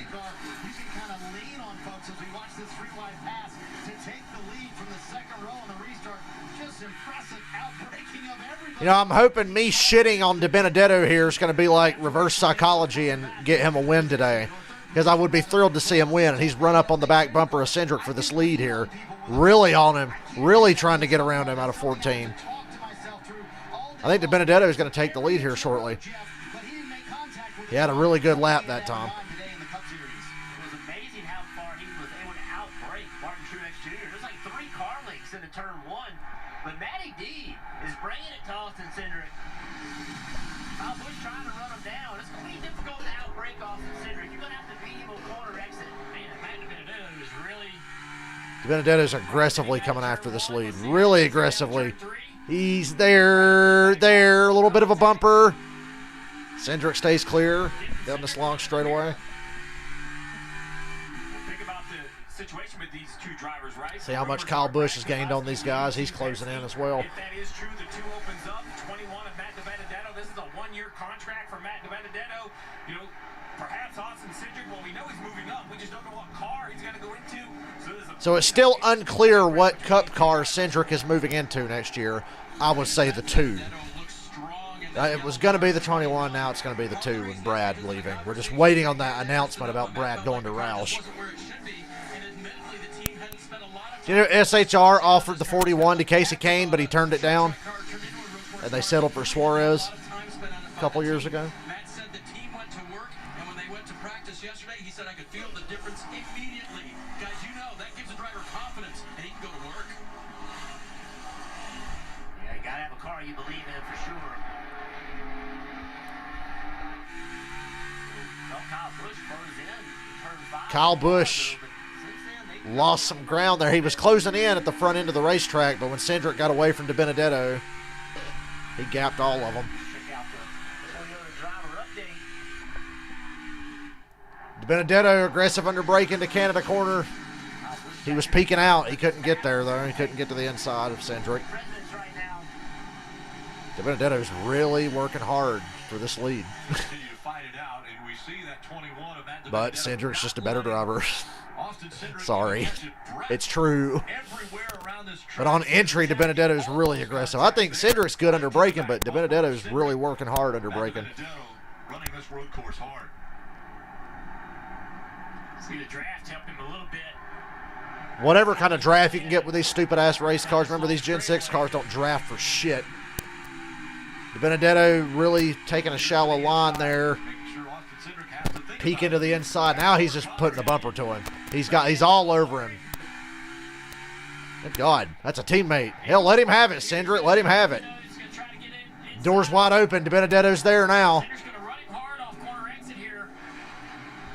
Kyle Busch is there. We got a 3-car battle for the lead here. This is great racing. Surprised to see this much aggression this early, but it is DiBenedetto. Cindric's got the better line down the hill here. DiBenedetto's going to miss the fucking corner. No, he made it. He made it. He backed it down, crossed over. Now he's to the inside of Cindric going up the hill. Okay, DiBenedetto's got this lead now. He's got it. I think he's got it. He does. He takes it. And overdrives the exit, and Cindric's back to his outside, going to the next corner. Damn, what a battle. So Matty D, he must have heard me talking shit. Well, I mean, think about it. I figured DiBenedetto's going to pit early before the end of Stage 2, so these tires don't have to make it through Stage 2. Running like that, I would say he's going to pit with 3 or 4 to go and try to cycle through to the front again for Stage 3. I don't blame him. Fuck points. Win the race. Track position. Go for the win. Matt DiBenedetto, you're mildly impressing me here after the shit I just talked about you. I swear they do this just to make me seem like an idiot. You now know there are 5 to 6 different road courses in the regular season, plus one in the playoffs. If you prove like Matty D is doing, Matty D's had a lot of great runs on road courses. winning a road course, I think you look better. Prove me wrong, Matty D. Oh, I agree. And there's so many road courses now. It's so important.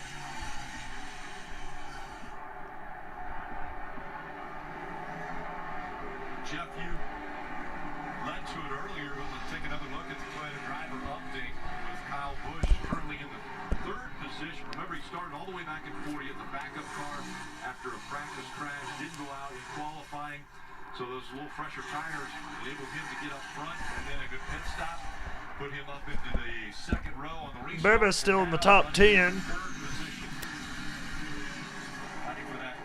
Uh-oh, I mentioned Bubba.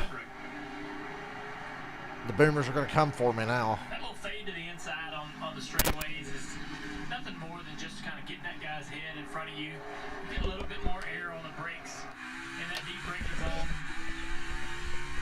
You're not trying to make a move. You're not attempting to make a move to pass. Just kind of being annoying. A little bit of a shift issue right there for the 33, and that's going to allow. That's interesting. The 33 had a quite a bit of ground here. weird problem going down that straightaway. Opens the door for Busch. Kyle Busch can't make the pass. Kyle not able to get by.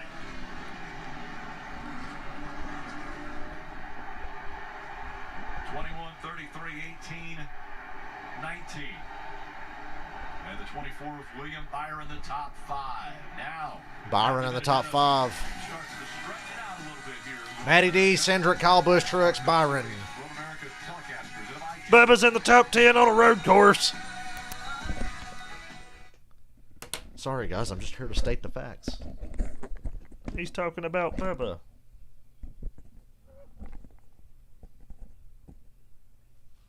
Shame on me.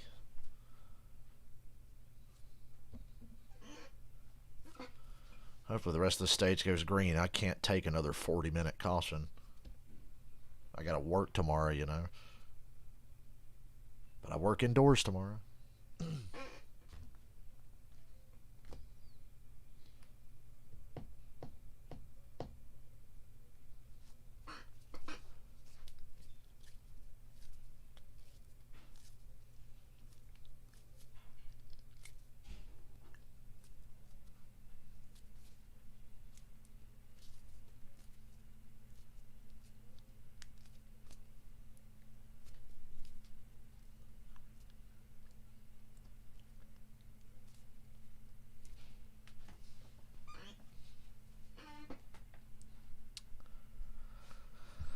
See what Twitter has to say. Sure, everybody had fun with that long-ass caution, didn't they? We had a blast here. You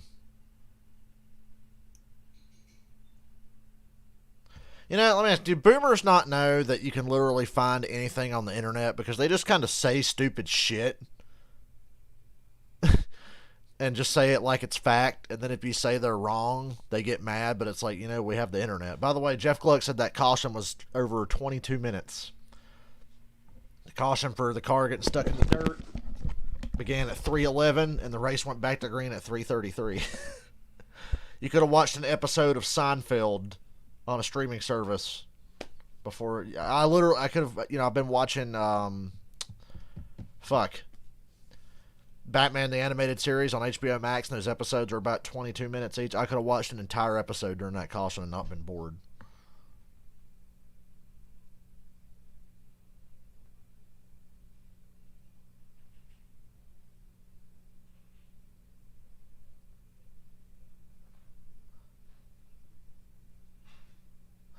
Wow, this is the most garbage take. This guy actually said this too. So tired of road course racing. They had it right with only 3 on the schedule. Shit like this and long string out fields. I don't get why anyone thinks it's better than Chicago or Kentucky, who both had amazing finishes in recent years. This man does not deserve to be watching NASCAR. He just tried to say Kentucky's as good as a road course. Fucking wow. And he was being serious.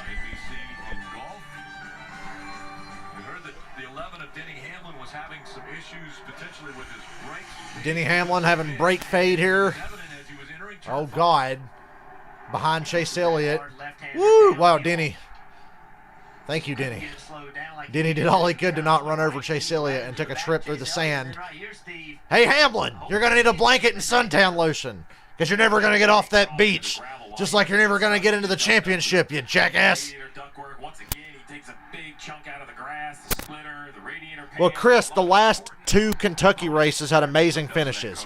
What that guy fails to remember is that the other 98% of those fucking Kentucky races were goddamn garbage and unwatchable. Last year in particular, Kentucky was fucking dog shit. They just got lucky there was a late caution. I like Chicagoland, but I'll take a road course race any day. Especially if we're talking about Chicagoland with 550 horsepower, no thanks. Let's go to a road course. Let's go to more road courses. That's my fucking rant for the day. Chase Elliott's in 8th place now. Larson is 7th. They got around Bubba Wallace and Kurt Busch. The Benedettos, Cindric, and Truex, their strategy play is still working out well. They're running 1st, 2nd, and 4th. Oh, and Kyle Busch as well, who was on that other strategy. And Denny Hamlin's brake ducts and everything's full of dirt and grass. He's going to have to pit. He was already having brake problems, and now the fucking brake ducts are covered. DFS, it's not possible to hold a NASCAR race at Slinger. You know this. How are you going to have a cup race at a track with no fucking pit road, no safer barriers, no facilities? Slinger will never have a NASCAR race. Unless it's K&N or something. Maybe ARCA. Nazareth, dude, Nazareth. Have you seen the shape Nazareth is in, Karen? Nazareth is in worse shape than Wilkesboro.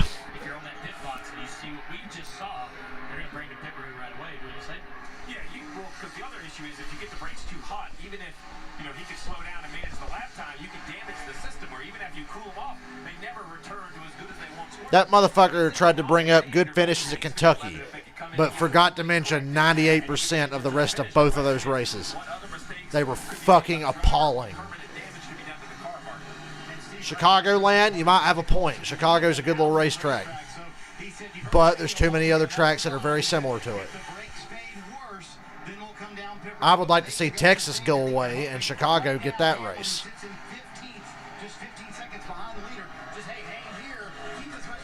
Replace Texas with Chicago, and then you've got yourself a good NASCAR schedule. So Cindric is running down DiBenedetto for the lead again. Remember how hard DiBenedetto busted his ass to get by him earlier. Oh, Brad Keselowski spun out off turn 14. He's not stuck, though. He gets it together. Brad's back on track. We'll stay green, thank Christ. Goodness sake, that's awesome.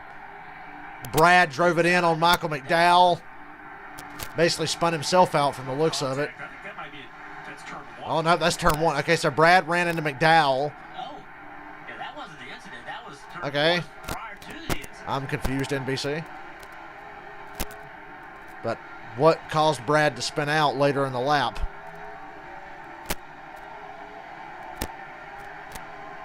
Rockingham could have a cup race, yes. And then Brad spun out on his own at 14. That's what happened. The second or third time we see Brad Keselowski spin around at this racetrack. There you go, locked up the right front, and it spun on him. I remember back at Daytona, of course, he had a dismal afternoon. Cindric going for the lead in the carousel here. That particular race, but it's been a rough one. Again, this Don't tell me Matty D totally smoked his tires early in the run. I wonder what Matty does here. They're leading. They are right now 21st in points coming into this race. I miss Clint Boyer's brain short-circuiting whenever he had to say DiBenedetto. Just call him Matty D. Save yourself the trouble. I just think that, do you stay out and get these points if you're Matt? No, if I'm Matt, I'm playing for the win. They're too far back to worry about points. They're too far back. They're not even in the top 20 in points. And his car is falling off a cliff now here with the way Cindric's right on him. You could tell. Worked too hard early in the run to get the lead. Now he's paying for it later in the run. And Cindric, who was a lot more conservative, looks fast right now. So that is a tough decision. And it's going to be even tougher because other cars are going to come to pit road. You know you're going to lose the position to every one of them. We're at 6 to go in stage 2. I don't know that you can come. Oh, look at this right here. Cindric to the outside going to turn 1. That's an interesting way to make this pass. Matty D took a protective line, and Cindric just blew by him on the outside. Here comes Kyle Busch to the outside of Benedetto. Cindric's got the lead back. Kyle Busch follows him through into second place. That might make that decision to come to pit road early in this stage a little easier. Yep, that's what I was saying. Dale Jr. is right on the money. I said that's why DiBenedetto's going to pit with 3 or 4 to go here. I wouldn't want to run this entire stage on the tires he's still on. 53 cars slow back there in front of the leaders. Oh, Cindric overcooked the corner. Is going to hand the lead to Busch. Not yet. It gave Busch an opening. And now, my pick, Kyle Busch, inches in front of Cindric. He's not clear yet. And he clears him. Cindric smoking the tires, locking him up, trying to get back in the gas. Now Matty D passes Cindric. Now Cindric's car looks slow. Kyle Busch takes the lead. Cindric drops back to 5th place. Oh, yeah, Cindric's got a flat. He just spun around big time going to the carousel. This could bring out a yellow if he can't get it going. That's a bad spot to spin out. He's got something wrong with the 33. Gear problems. His gear, he stuttered earlier when he was shifting a few laps back. And yeah, he run off the track and it handed the lead to Busch and it might have broke the axle or something. He's still rolling, not fast, but he's still rolling at decent pace. He can make it to pit road. What happened? That's weird to see a driver like Cindric make a mistake like this. He had a comfortable lead on Kyle Busch and missed the corner. He got in there too deep because he was having a problem. It's hard to know which Damn. it is.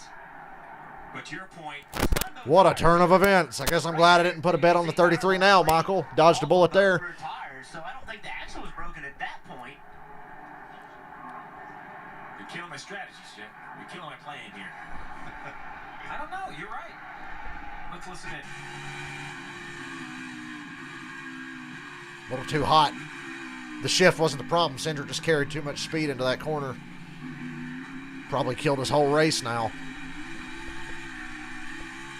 He wouldn't have been able to accelerate like that with an axle broken at that point. Right. Agreed. See, right here, he's got good acceleration. There it's broke. Yep, there it broke. Damn. He said he thinks it might be the left rear shaft, is what he's saying. He said shaft. Left rear shaft. So Cindric says he feels it in the left rear. Also, by the way, Denny Hamlin will pit this lap as Austin Cindric tries to make his way here to pit road. So eventful day already for Austin Cindric. The left side. Cindric's on pit road with 5 to go in stage 2. Don't change your tires right away. So we're going to come over, jack it up, and check the left side stretch. Look underneath, make sure your shock's hooked up. 3, 5, 4, 3, 2. So they're going to jack it up to see if the shocks are hooked up. They think perhaps it's a suspension item. I thought they were going to try to turn the rear tires to see if it was a driveline issue. Shocks hooked up, Steve. Should have been such a good weekend for Cindric, but both races just went completely sour. So he's pushing the right rear. You got to see if the rear ratchet. Go to the other side. They're going to spin that tire, and you should be able to hear the ratchet in the rear gear. That is connected as well. So now, unfortunately, sounds like they're trying to.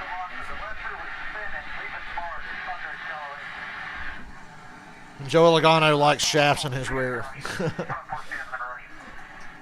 33's going to the garage. Cindric is out. Like I said, Michael dodged a bullet.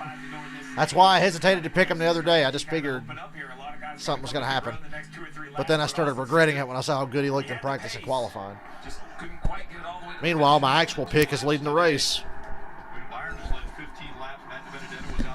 Look at this gaggle of cars.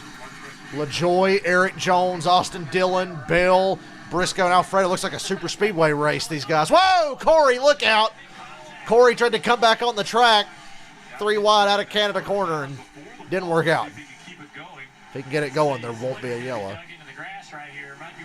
He's up on a hill.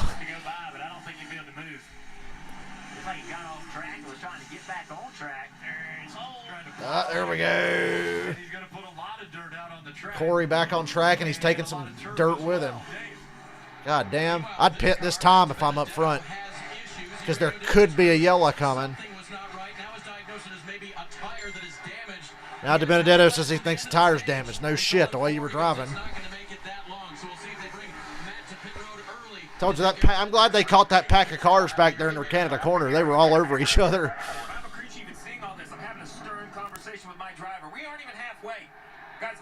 This race. It's 4 miles. Lots of area. Corey LaJoy took a divot out of the grass back there. Let's take another look at this. The 7 gets wide, I think. Goes wide, comes back on. The 3 car and the 20 was right there. Just tries to come back on track and contact. I think that's Austin Dillon. Yeah.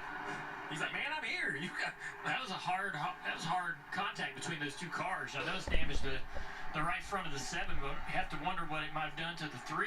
Oh, but let's go to Kentucky where shit like this would never happen, guys, where nobody ever contacts each other, nobody ever wrecks, nobody ever gets loose, nobody ever spins out. Yeah, let's go to Kentucky because the finish was good last year. Fuck off. 8 Chevys in the top 10, but that 1 Toyota leading the race worries me. Well, it doesn't worry me. I picked him.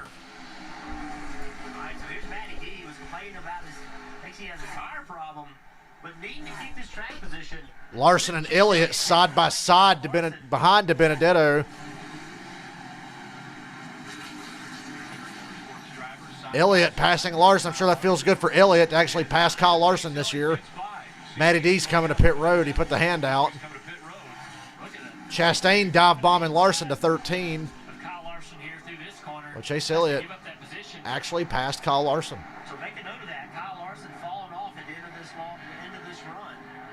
Matty D going to pit road. Chase Elliott going with him. This is the winning move, I think, for Elliott. As strong as he's looked today, he's given up the stage points for the track position now. By the 9 team to bring Chase Elliott in. 5th place, Matt DiBenedetto comes in the 21, led 5 laps today. That car very sporty. They'll both get service for Goodyear tires, Sunoco fuel to fill them up and give them strategy options moving forward. But mainly DiBenedetto's team wants to see what's going on with the tire he says is damaged, Marty. Yeah, same for Denny Hamlin's team. They want to see what's going on. Elliott and DiBenedetto's pit boxes are right next to each other, and they pitted at the same time. He actually was running well when he came to pit road. You see Chase Elliott and Matt DiBenedetto finishing up their stops. Hamlin coming. Bowman on pit road, Allmendinger, Hamlin, Blaney, Almirola, Busher, Bale, a lot of cars here. Look at all that grass that is on the front of the grill. They have that pole. It has a brush on it. You'll see it come right off. There you go. That should cool down the brakes. Hopefully help Denny Hamlin. But even with that grass on, he turned some terrific lap times. In fact, for a few laps, he was the fastest car on the track. Alex Bowman still dealing with that heat issue as well. Car still running a little bit warm, but still having a decent run in that 48. With all of this wave of cars, you see all the cars up and down pit road. Any driver that stays on the racetrack is going to have a good chance of scoring points in the stage. We're going to lose a lot of track position when the caution comes out and they decide to come to pit road. Got a lot of cars on pit road just now as they're coming off of pit road. It's Kyle Busch who's still out front. Has a 1.2. Wonder if Busch will pit this time by from the lead. I was going to just ask you, Jeff, the 18th perhaps could come to pit road as the leader and get to the commitment line before they close pit lane. I'm not sure if he's going to or not. You know, with where he is in the championship battle and all that, I think for the deep track position, I think I would. Oh, we have a tire carcass right there. Looks like it's offline enough. Kevin didn't time. A lot of penalties for driving. Kyle Busch pitting, 3 to go. It's going to take a hard right-hand corner. He's got to get to the commitment line, and he will because Truex follows him. Reddick stays out. Reddick playing for the points. That's wise. I like Reddick going for his points. He needs them. But Kyle Busch and Truex pit. The leader got the start finish, Dave. It's a good recovery for Martin Truex Jr. after practice on day one. He said, what am I doing? Talked to crew chief James Small, said I need to go back and look at all the data, figure out what I'm doing. Did so, and we showed up for qualifying today, was a much better man, according to James Small, the crew chief. He qualified in the top 10, was running 9th, and Marty now is coming down for 4 tires and fuel. Yeah, Kyle Busch making his way all the way down to pit stall number 1, Dave. Car's been pretty good, especially early in a run. It kind of fades as they run later. It gets a little too loose for Kyle Busch. Ben Bayshore making the call to come down for the 4 fresh Goodyear tires here as the stage starts to come to an end in stage 2. Picking up track position, they hope. We'll see where he cycles out with all of those other cars. Truex is going to beat Kyle Busch out of the pits. That's interesting. Kurt Busch, I think Kyle Larson must have just totally cooked his stuff if Kurt Busch just passed him. Larson stayed out for points, but he just got passed by Kurt Busch, who also really needs points. Reddick, Chastain, Kurt Busch, they're going to score big here.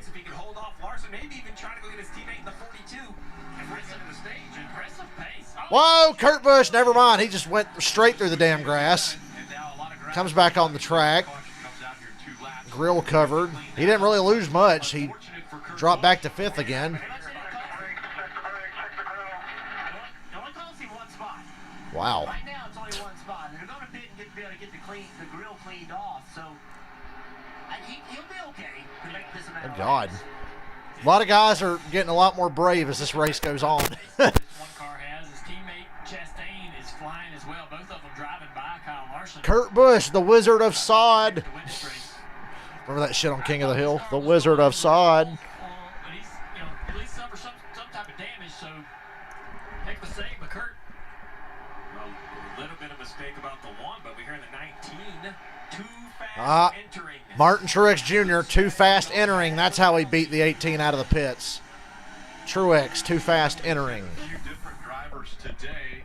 This time it was Martin Truex Jr. Well. Lots of pit penalties today.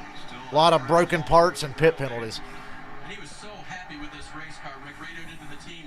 Our strengths are straightaway speed. Braking is fine. We just need to make it turn a little bit better on the right-handers. And you know, there's a lot of them here, including one big right-hander, the carousel. That one goes on forever. So they'll come in soon. He'll be watching the temperatures until he gets that grass off the grill. I'm not sure he's done trying to chase the 5 back down. Last lap of the stage. I think Tyler Reddick's going to win stage 2. He's got a 3-second lead over Byron. Anytime you close up those grill openings and stuff like that, it's like qualifying. You're going to add some downforce, add some pace in the car. As long as the brakes don't get hot, you'll be able to get into the corner deeper, run down the straightaway faster. this car, the 8 car, he's in this battle to make the playoffs as well. Staying on track to get those 10 points. Tyler Reddick leading his first career lap on a road course. First ever lap led on a road course, Tyler Reddick. Second place, William Byron didn't pit before the end of the stage because he had, he won that first stage, which I love to call win the stage, but then they haven't really cycled back to the front. I thought this was the stage they would throw away, but they're going to go for some points. Stay on the racetrack in second. Hey guys, look who's going to get stage points, even though they pitted Kyle Busch. Kyle Busch is still going to get a stage point. He pitted. You just take care of those tires for this third stage. Well, I'm looking at some lap times for some guys that pitted and just sitting there trying to save tires. Like, some of these guys are creeping around the racetrack because they're going to line up in front of everybody that pits, and they're trying to just save the tire the best they can. And Jeff, just to add on to Steve's points, we watched Tyler Reddick here come to the final lap of this stage. I mean, he finished third in the first stage, and he was actually able to pass Byron and Larson when we went from that last restart at the end of stage 1. So this 8 car is really fast. They made very little adjustments as he comes to the end here. He's been very happy with it. I think this is a car that they all know they have to go beat. At least NASCAR's being consistent with yesterday. There's a big fucking tire laying over there in turn 14, and they didn't throw a caution for it, but I'm glad they didn't here because I didn't want to have to ride around for 30 minutes with nothing to do. Tyler Reddick wins stage 2. Good for him. He needed it.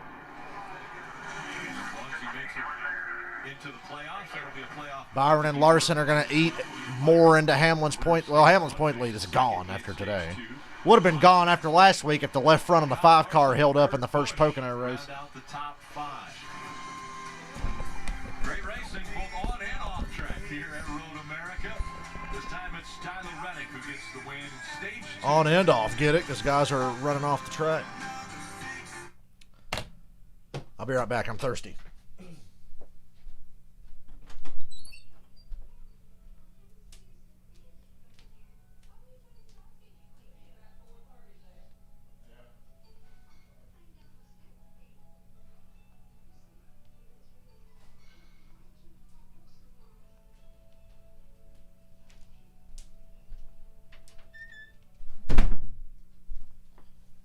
Still another half hour before I ever get any fucking food in my stomach.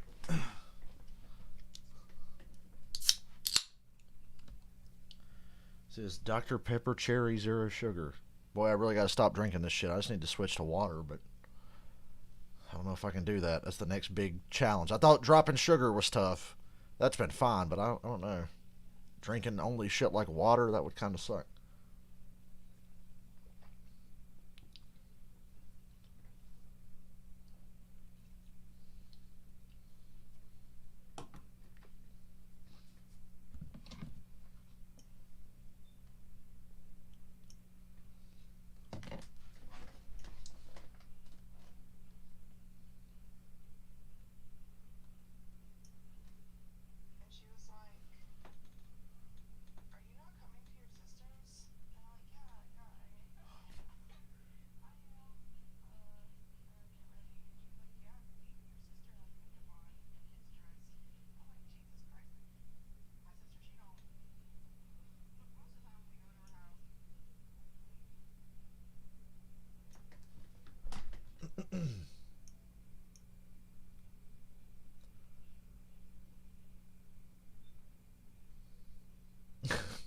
Moonshine is clear, so therefore it must be good. Do I remember Brad Sweet in the Xfinity Series? No. It must have not been very remarkable because I literally don't even fucking remember.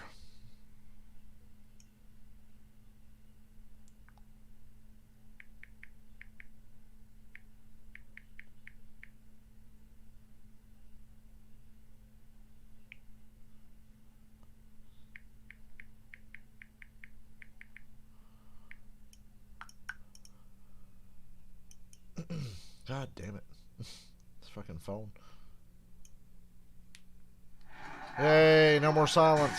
NASCAR Cup Series from Road America. This telecast presented by T-Mobile. They're enjoying a beautiful 4th of July here at Road America.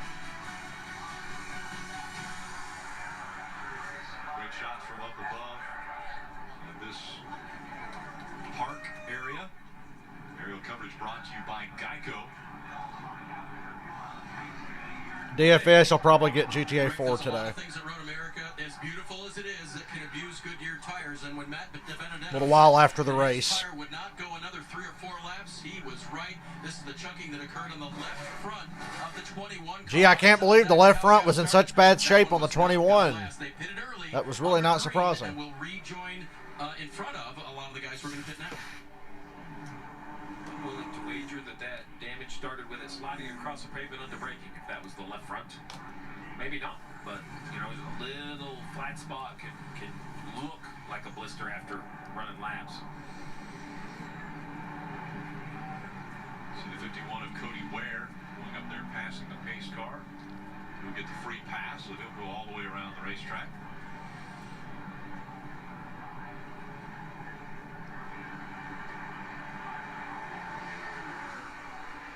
Yeah, pit road's closed, guys. They said the field is too strong. I think all the teams were ready to come down pit road there. Wow. Steve. So we get an extra lap of caution. Yay! Penalty, right? I mean, you just assume it's They wouldn't open pit road. They said the field's too spread out. You know? So we get an extra lap of caution, guys. Aren't you excited? A lot of the leaders paying attention. That would have been an easy penalty to see. So, because the field spread out so far, they keep pit road. Awesome. An extra lap of caution. Just what we all wanted. Oh, fuck. I'm so hungry. So fucking hungry.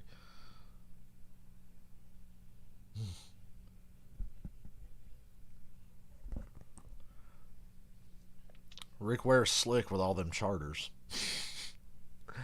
It's totally a fucking get-rich-quick scheme.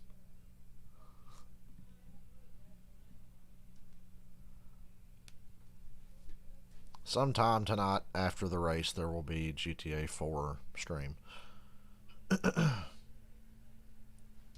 Once I eat, I'll feel so much better.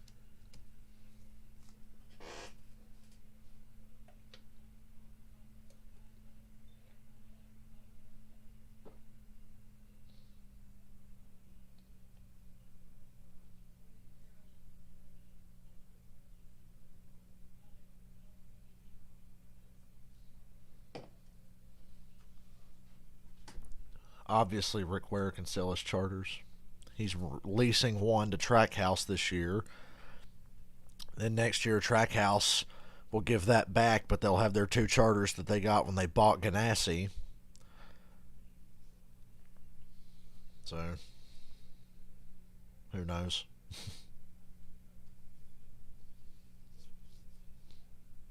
Hooray for extra caution laps.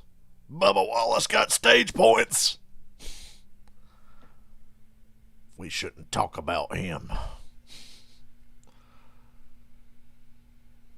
Good to see him get a top 5 last week. Boy, that drove the Boomers nuts. Why are they interviewing him? He finished top 5. And they usually interview guys who finish top 5.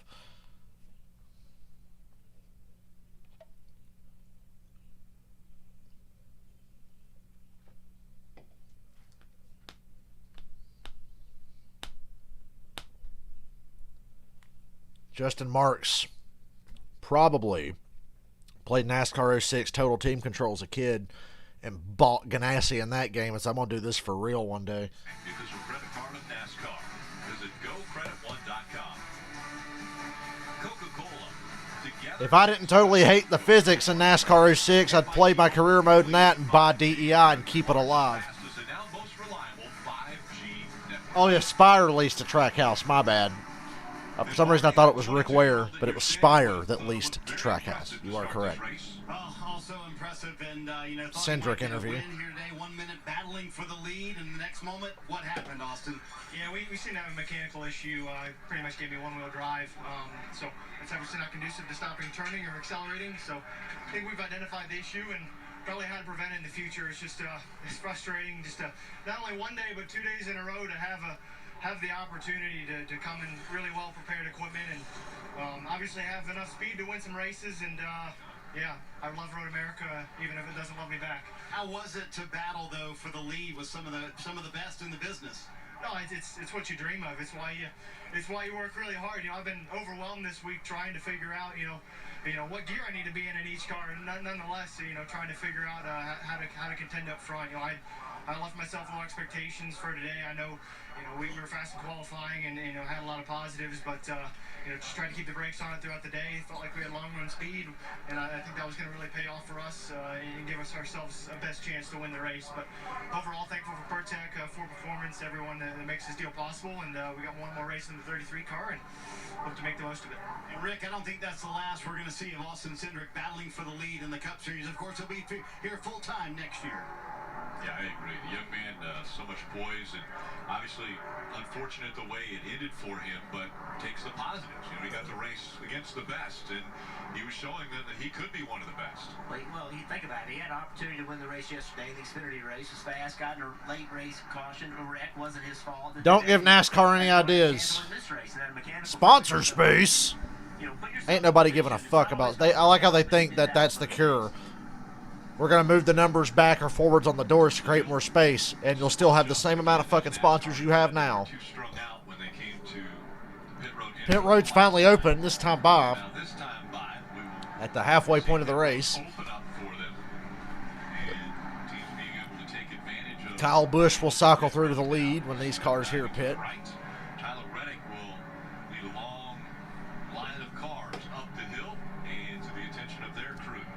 Kyle Busch wins, I get $10. We'll call it a good day. As you said, Tyler Reddick got his first stage win of the year here in the 8 car. The team reminded him, do not pull into the box early, do not go through too many boxes. They've been nabbing drivers for doing that. Do not speed. The risk is not worth the reward. He's been very happy in that car. Just had air pressure adjustments. He's going to do the same air pressure adjustments now or Goodyear tires, Sunoco fuel, Dave. Parker, when I talked to Ross Chastain this morning, he said, I feel like I have a car that I can contend with anyone today. And he's showing that running third when he pitted for Goodyear tires. He said he just wanted a little tape taken off the front because he knows he's going to in the back of the pack. That for handling and brake cooling. Meanwhile, William Byron on the right-handers a bit too free. So Kyle Busch and Chase Elliott will be 1-2 at the start of stage 3.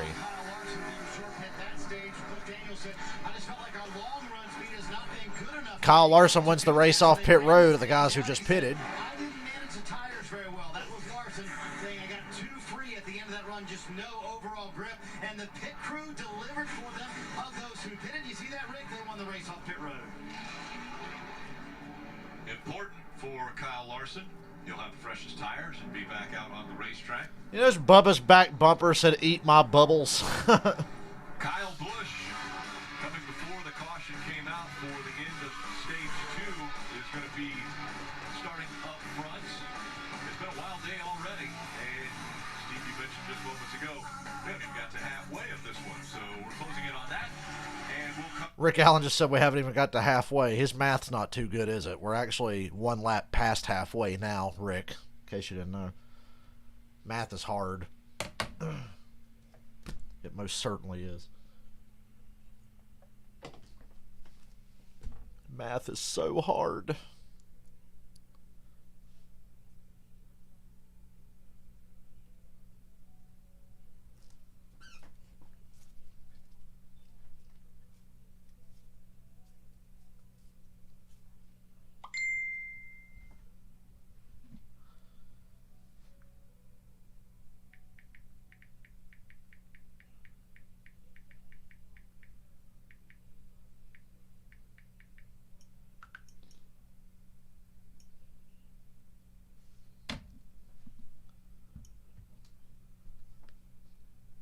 The eternal Road America cautions.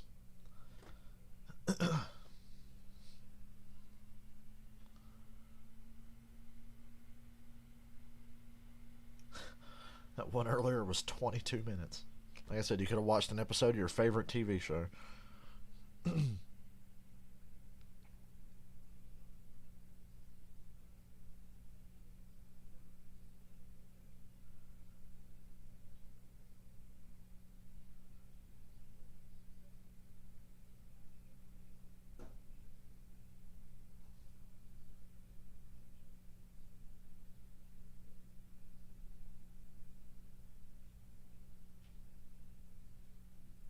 So Truex will have to go to the rear because he sped on pit road before the end of that last stage.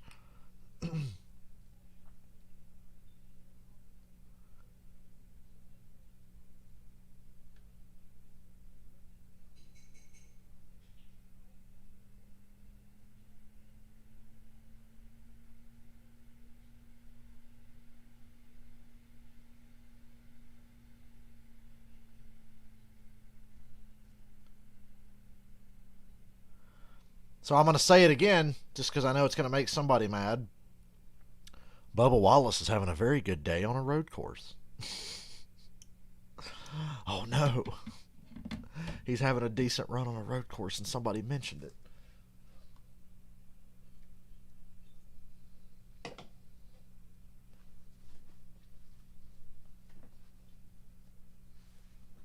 Somebody stop me.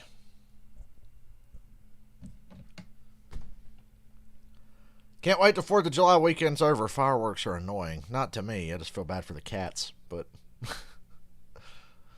maybe that lady in Nashville had a point. NASCAR's too loud. It's too noisy. Go-kart track inside of Road America here. Playoff push continuing for the NASCAR Cup. We can't do this. Actually, next Sunday in Atlanta Motor Speedway. That race coverage beginning. Oh boy, 550 on a 1.5 miles next week. I know you're excited after today. 169 laps back in the spring, and Ryan Blaney ended up winning that race. So we'll see if he can sweep Atlanta when we go back next week. Look at the crowd there on the hill. Going green, Busch and Elliott on the front row. This is how I thought this race would be. I figured they would be the two. Would have picked Chase, but his odds were better than Kyle's. And I wanted to play for the money. 30 laps. Josh Bilicki's in the top 10, according to the scoring. I don't see him there. Kyle Busch with a great launch. Matty D there in third. Remember how hard he drove earlier. Kyle Busch got a nice launch here. 3 wide, Alfredo, Larson, and Blaney way back there. The edge of the top 10. Kyle Busch gets away with the lead. Matt DiBenedetto slots into second. 19 of Martin Truex Jr. who pitted before the caution. Like Kyle Busch, remember he was nabbed for speeding, so he's all the way in the back of the field. You see at the bottom of the screen. So it's Busch, Matty D, and Chase Elliott. Hamlin into fourth. Hamlin, like they said earlier, at one point in the race was the fastest car on the track. He's finally got the track position. Currently running in the 5th spot, the 14 of Chase Briscoe, running for Rookie of the Year this year. Chase Briscoe 5th. Nice run. Good road racer, had good speed in practice. See if his track position could help him out. And Bert Jason told us that he got so much help working with Austin Cindric when they were teammates. Yeah, Michael, you good call on Briscoe. I was saying don't bet on Briscoe, but he's top 5 right now. It's somehow worked out for him. Whoa, Michael McDowell's got some big damage on the nose. They haven't commented on it yet, but I saw it there. Is that camera broken? Benedetto gains on Busch through the carousel. Early in the run, we know how fast Matt DiBenedetto can be. And he's up on Kyle Busch now. Busch smoked him on the restart. He's to the inside of Busch coming out of the kink. Matty D's going to take the lead. I really don't think he's going to hold on to it, but he's going to take it for now, it looks like. Passes Kyle Busch. If I was Kyle, I'd just let him go. He's going to burn his shit up. Matty D's going to burn his shit up. It's good. He got the lead faster this time. He was lagging behind, but ran a great lap here. It's not like when he had to work and work and work to pass Cindric earlier. He made pretty quick work of Kyle Busch. So maybe this is better for DiBenedetto. He can get out front and just ride. He pushed and got the lead. Like I said, he heard me talking shit earlier.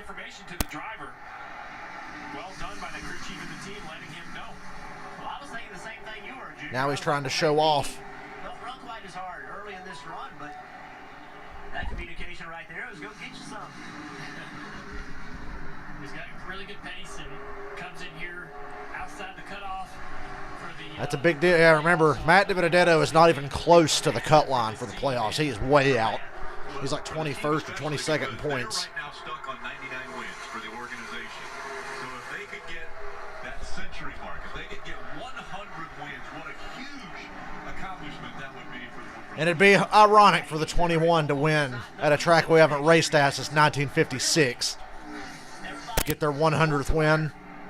Get Matty D in the playoffs.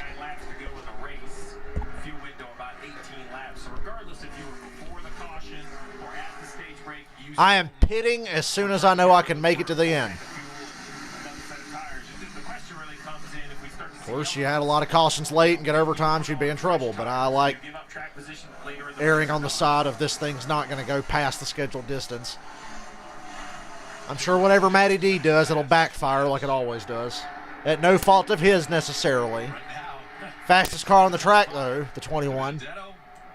Makes a lot of sense.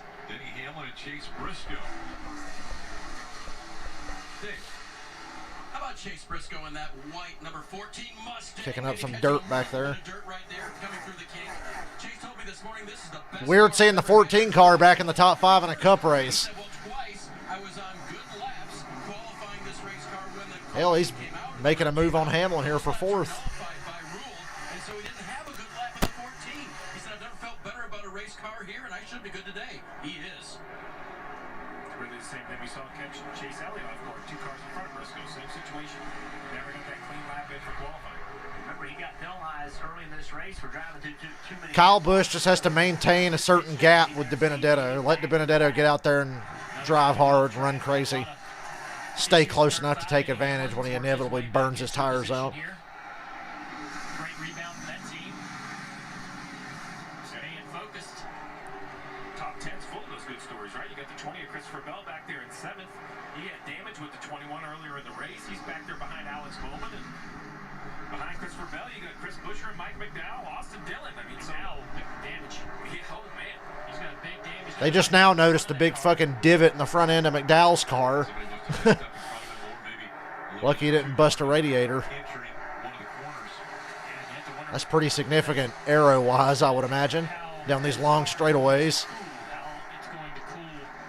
As that ductwork moved around, separated from the nose. Larson underneath Austin Dillon for 10th. Larson played for points today, gave up all his track position, both stages. I used to ask temps at times, what would you tell me? He said, they're optimum. Yeah.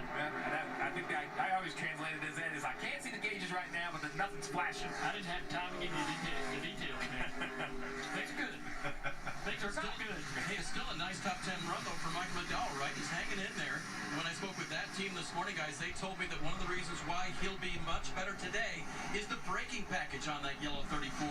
That the last time they updated it, the 2013, they have updated in a big way today, and it's working for me. So, Front Row Motorsports hadn't run new brake packages since 2013. Jesus Christ. That can't be normal. Larson hanging out that rear end at the kink. I just worry about Larson. We saw earlier today he had nothing left at the end of the run. And now he's got to work hard to get this track position back that they've given up for the stage points. At least Kyle Larson looks immortal today. He looks human. Chase Elliott passed Kyle Busch for 2nd. They missed that. I didn't notice that till just now. They never commented on it. Elliott is in 2nd. I like where this is going. Chase Briscoe, top 5. Matty D's got a nice lead, but that guy in 2nd knows how to take care of his stuff and win on a road course. I think he needed to hear your pep talk. You were confident that a guy like Chase Elliott with enough laps would figure this place out. And here we are in that final stage. And the favorite from the odds makers coming into the race has proven why that is. I mean, he's won 5 of the last 7 races on the road courses, 6 stage wins, so he knows how to get it done. It's just a place he didn't have a lot of time. All right, Steve, the top 10 are all on the same strategy as far as they all came to pit road around 26, 27. What is the strategy for these guys, especially the lead? Hamlin closing in on Kyle Busch for 3rd. This top 5 is pretty close together, except DiBenedetto, who's driven away. So they could, the real question Oh, but they'd be closer together at Kentucky, guys. Wouldn't you rather be watching that? Run as long as you dare.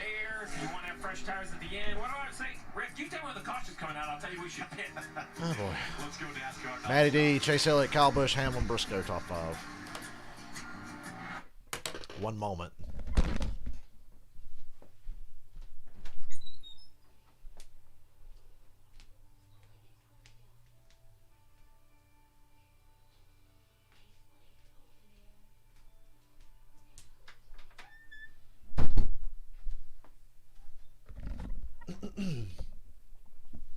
The first part of stage 3 on a road course is like the third quarter of an NFL game. It's the most boring part, but it's just building to the end.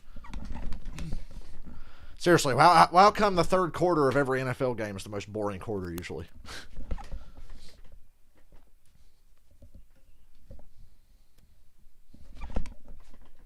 Matty D is going to get schooled so hard by Chase Elliott for this win, and it's going to be hilarious. And all the Reddit hipsters are going to cry because Chase Elliott won another road course and Matty D didn't. Boo frickety hoo. Chase Elliott's about to school your fucking overrated golden boy for a win. If he doesn't, Kyle Busch sure will. Everybody has to pit one more time, so it's just shaping up to be this way. Yeah, where the fuck is Allmendinger? I legit almost forgot that AJ Allmendinger was even in this race. No idea what's going on with him right now. Boy, McDowell and Austin Dillon are really killing William Byron and Kyle Larson right now. Get the fuck out of the way, you slow ass.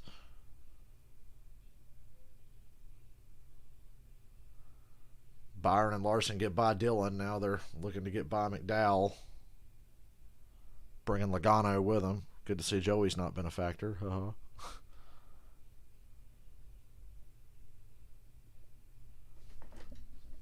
That's for 10th place, I do believe. 9th place, maybe.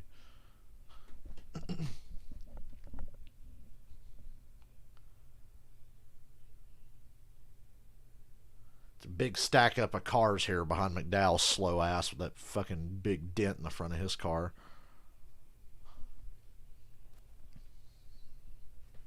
Yeah, Reddick's fast.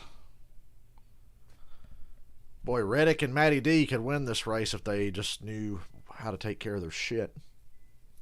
But I think Reddick only knows how to drive one way. He's a lot like Larson. Larson's better than he used to be about that, especially on road courses. They just know how to drive one speed, fast.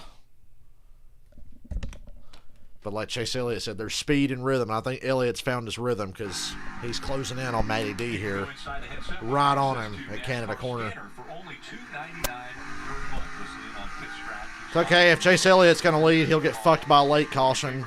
We know how this works. Visit NASCAR.com/scanner to start your subscription today. And Matt DiBenedetto once again under attack from Chase Elliott. Right on board the Xfinity cam off the bumper of this 9 car. Chase going through the gears up the hill, across the finish line. A little bit of draft right here is going to close him in.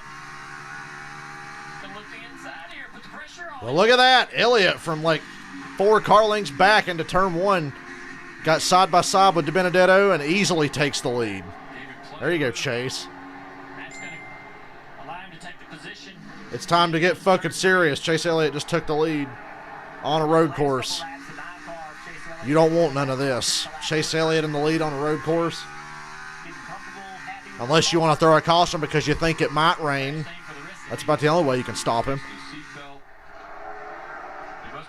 Kyle Busch for second on DiBenedetto. I told you Matty D didn't have a fucking chance in hell. He's just not good enough to get this done.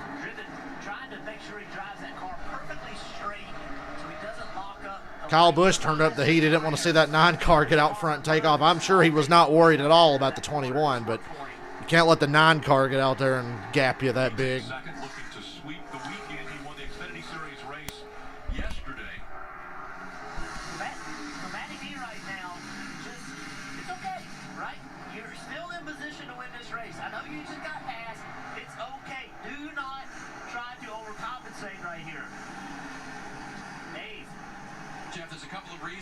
why he's running third and not first anymore. Two of those reasons, of course, are Chase Elliott and Kyle Busch. They're pretty good on the road courses. But also he says, I'm losing grip in the right-hand turns in this 21 car as the run goes on. As we know, Road America, 4 miles of it, but there's a lot of right-hand turns, Marty. Hey, Dave, 2 laps to go. Ryan Blaney was running 12th. Now he's 18th. Why? Well, on the racetrack, he had contact with someone, and now the hood is buckled up. Blaney's got damage on the hood, similar to McDowell.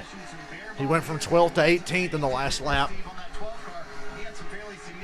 Truex just now got back to 20th after his speeding penalty.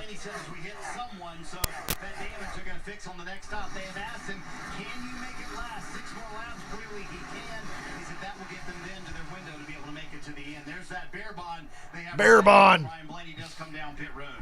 good news for the 12 is it's dented in a way that I think he still has pretty good vision. Kurt Busch kicking up dirt again. To the dirt and dust of the one car right there, but you see it's popped up a little bit where the flaps are, but you know, as long as it stays in that condition, I think it's not going to affect Blaney and his ability to see.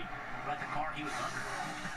That car has some bumper clearance somewhere, some rear bumper clearance. Kurt Busch trying to work himself back up through the field. Got those stage points. There's a penalty for that. Line it up.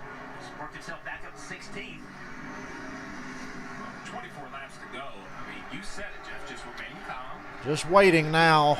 Like I said, the pit window opens in about 5 or 6 laps. Elliott's a second and a half in front of Busch. Benedetto's losing ground. Hamlin's not really gaining. Christopher Bell's top 5. Briscoe's still top 10. The big surprises, I guess, are Briscoe and Buescher being up in the top 10. But with Byron and Larson there, they probably won't be that close to the front for long. Typically, it does not. Right, Lasky coming through right there. Had an early spin. Has recovered well. Back up to the 18th spot for Keselowski, and right behind him, that damage number 12 of Ryan Blaney. Guys, how about we listen into the sounds of Road America as we're hearing from the now 38 cars on the track. NASCAR on Fox is like, they're ripping us off. They're doing crank it up, but not calling it crank it up. Those bastards.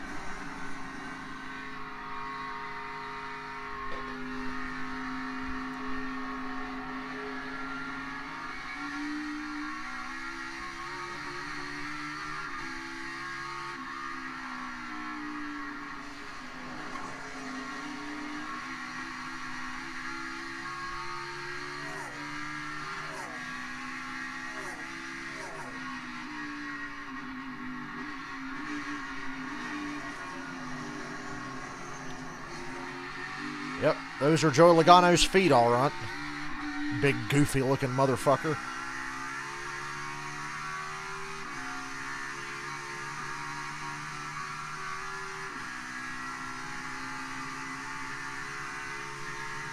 Told you guys I'm going to finish second. I picked Kyle Busch. Yep, all 400 cars in the top 10 now. Bowman's been low-key having a solid day. Byron and Larson have looked more impressive. They've just given up track position repeatedly. And now Elliott's turned it on here late when it matters.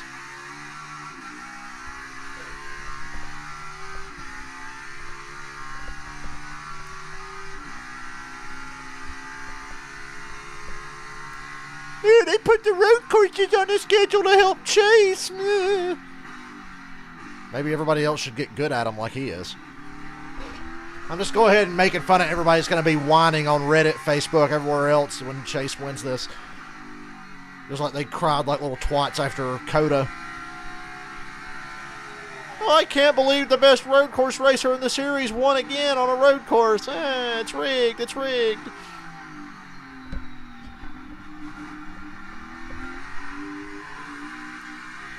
Food's almost ready. I can really smell it now. Fuck. So hungry.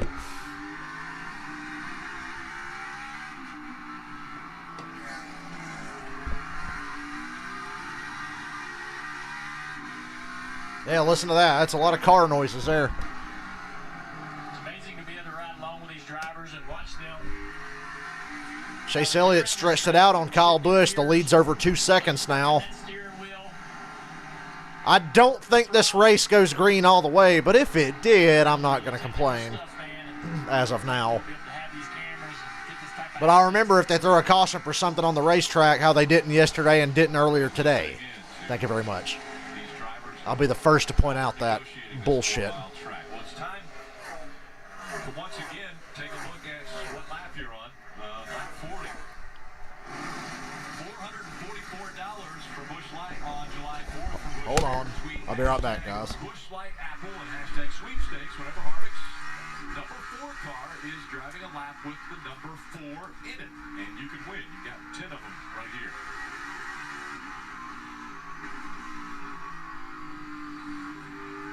You won't miss a thing as we have NASCAR nonstop right here at Road America.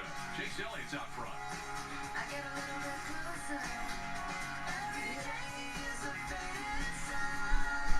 I'll be right back. I'm going to get food.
Yay, it's time to eat. Dinner and another easy Chase Elliott victory on a road course. Life's good. I say that because I'm gonna fuck up and jinx him. This motherfucker. Come on, headset, sit still. I've got you propped up perfectly so I can sit here and eat and still talk to everybody.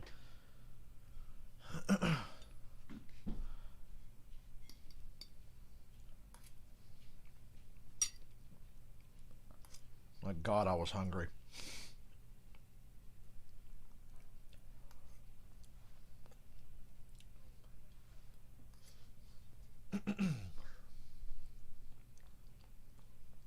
Briscoe has dropped to 7th. Byron and Larson are moving forward. Well, Byron is now. Larson's kind of stalled out, but Byron's still fast. I'm confident a Hendrick car can win this. If they don't, Kyle Busch will. Even when I win, I lose. Even when I lose, I win. Because if Busch wins, I get $10.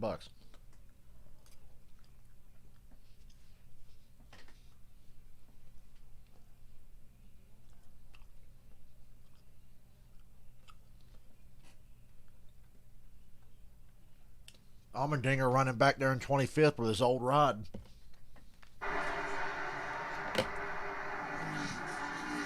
Jockey made in America 250 from Road America, Elkhart Lake, Wisconsin. What a gorgeous 4th of July afternoon it is. The fans have shown up, over 100,000 in attendance this weekend for racing. We see Christopher Bell in the 20 trying to put pressure on that 21 of Matt DiBenedetto.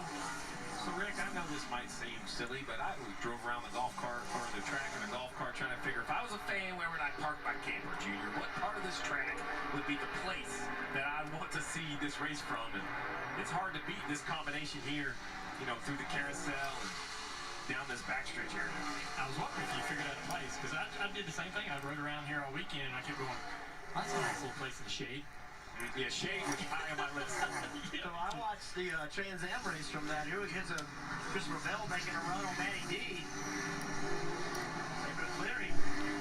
Matty D's car, once again, just not good on a long run. Tell you what, there's a 2-lap sprint to the finish, and Matty D's anywhere near the top 5. You better look out.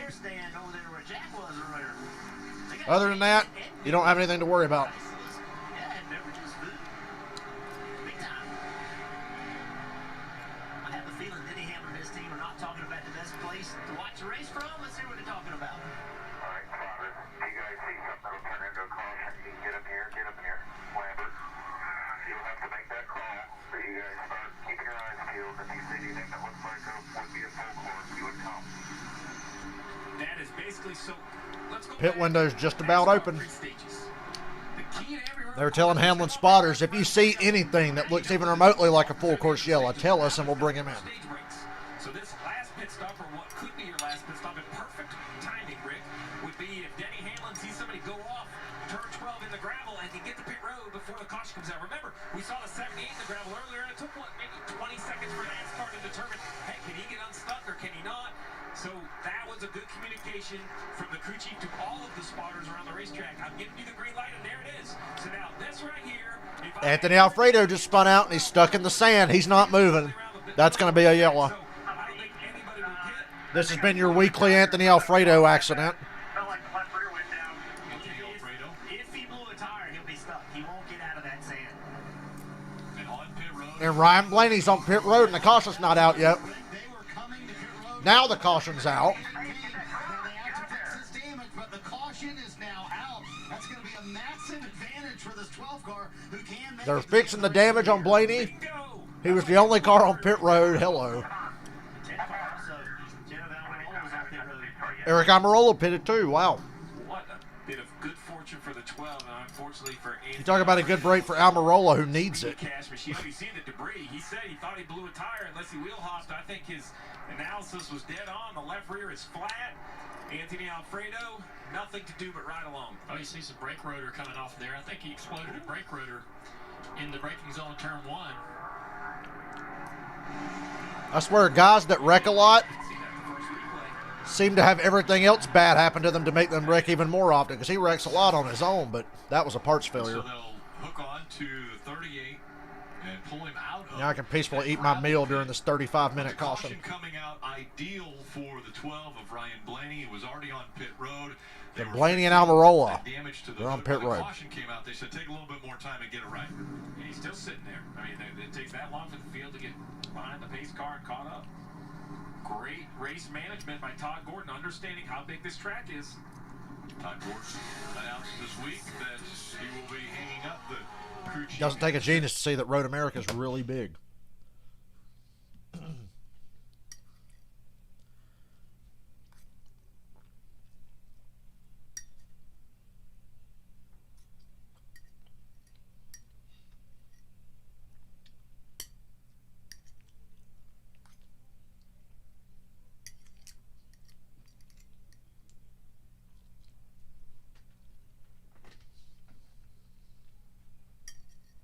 Boy, if you're not eating homemade macaroni, you're not eating anything right.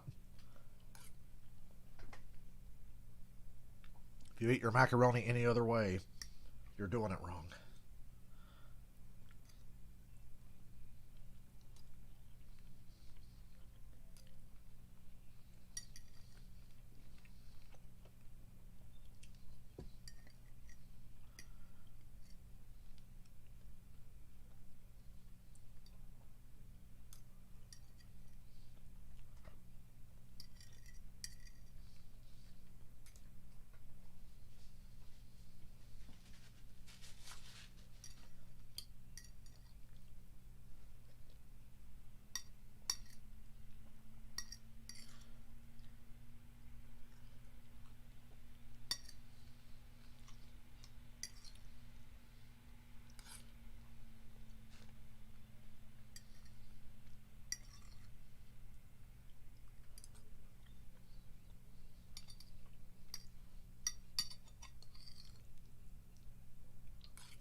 Guess that caution couldn't have come at a better time.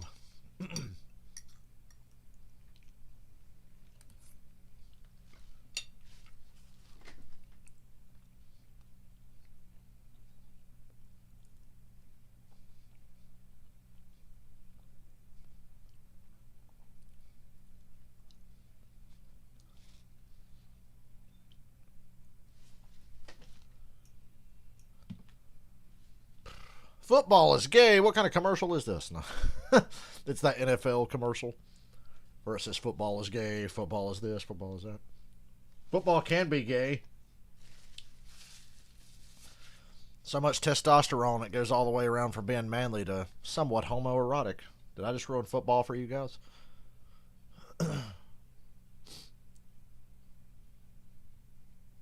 Okay, these commercials are really long. It's NASCAR Cup Series from Road America. This telecast presented by T-Mobile. It's been a while since we've checked in with Jack Collinsworth. As a matter of fact, I think it was when he was eating the double brat the last time we saw him. How did that go down, Jack? Yeah, Rick, I'm playing injured. I burned my face off with that one. But we haven't seen a crowd like this all year long. As you come out here in the middle of the woods, there's been a premium on the Woodlands all weekend long. My guy Joey been coming here since he was a baby. I mean, you act like you're happy. You know what I'm saying, Joey? A little bit. It is green. He cheers every time the cars rip on by. But we're having some fun over here in the woods. Everybody says the most important thing is you got to find yourself some shade. They're not wrong, Rick. Well, you found it, and smiles on everybody around there. Or bring an umbrella. This weekend, this 4th of July weekend, there's so many families we're seeing, too. Right, and we did see Jack's commitment to the dog. Hey, there's a Packers tent. The chef could have told him, look, this is right off the grill. Yeah.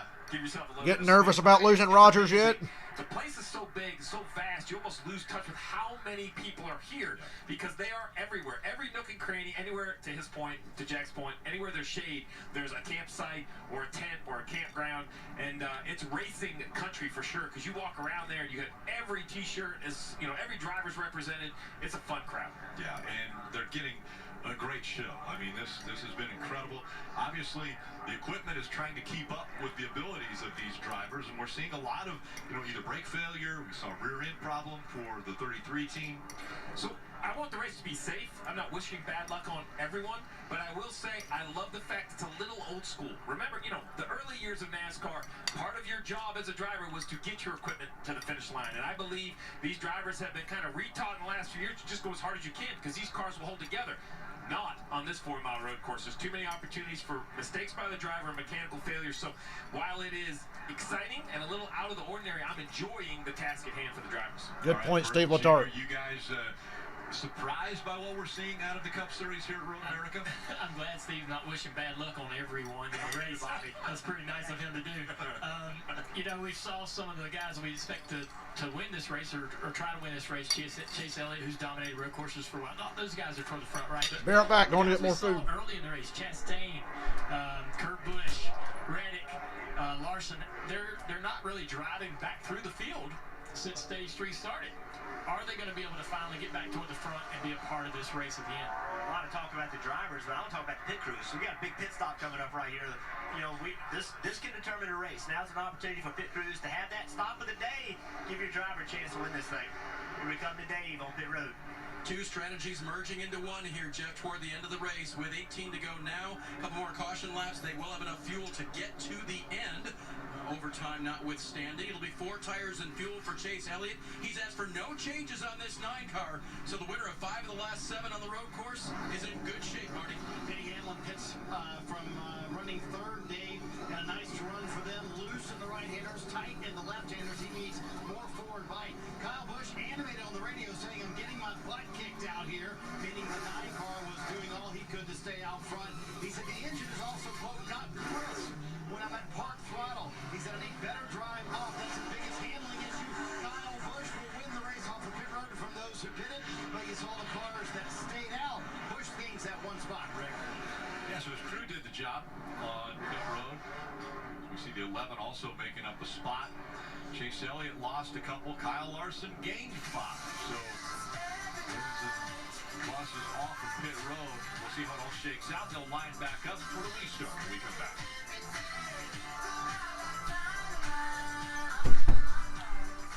So I see it was Busch, Hamlin, then Elliott off of pit road, and I believe Blaney and Almirola will cycle through the lead. Excuse me. This is good-ass food. It's fighting back already. Said I would have liked to have seen that go green, but I knew it wouldn't. It can never be easy.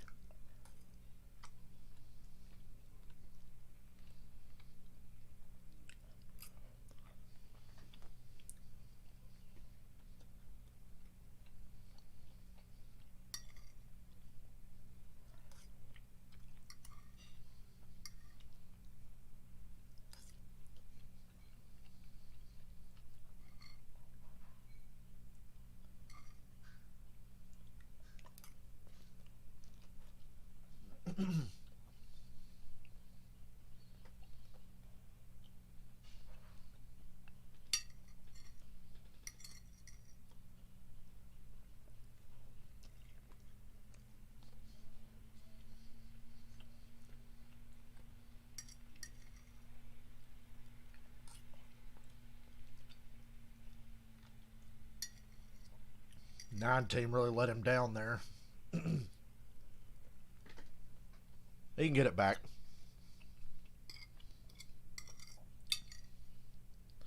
When they do something bad that fucks Chase Elliott over, do they say, just hate it for our guy? Because, you know, whenever Chase or something goes wrong, it's like, I just hate it for my guys. Do they say they hate it for their guy? Up until a couple years ago, that was like Chase's catchphrase. He had to get out of his car and say it so much. Hate it for my guys. Could have put that on a t-shirt and made a lot of money.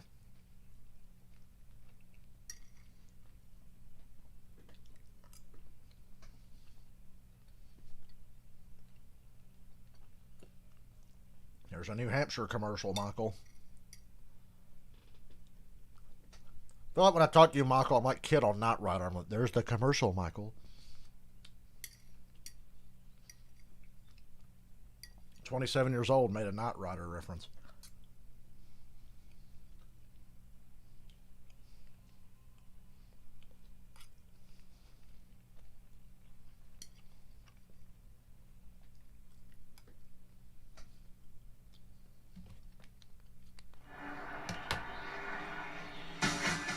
Quinn Hoof is on the loose. Quinn Hoof is on the loose. What we've been able to enjoy in Wisconsin throughout the year. The Packers and the fans have been able to enjoy. Blow, Pack, blow. For so long.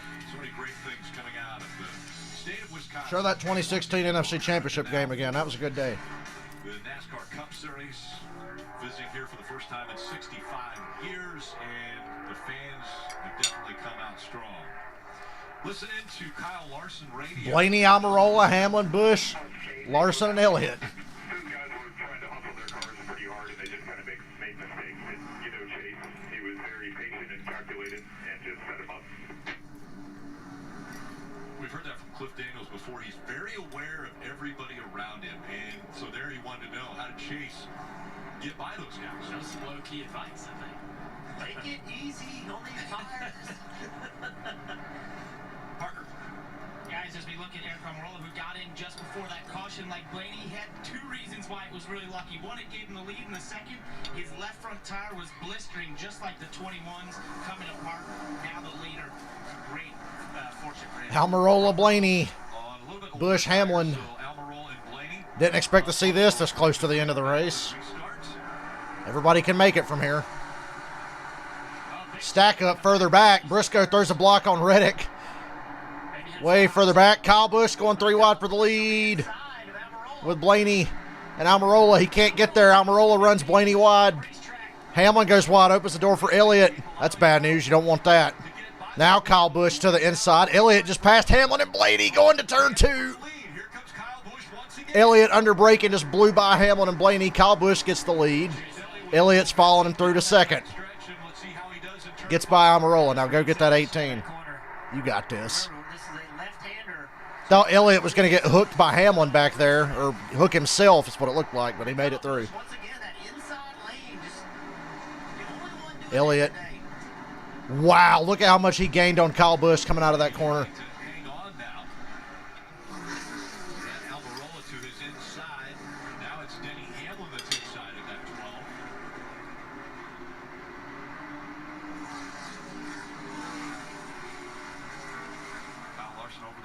Elliott going for the lead. He peeked out from Kyle Busch near the carousel.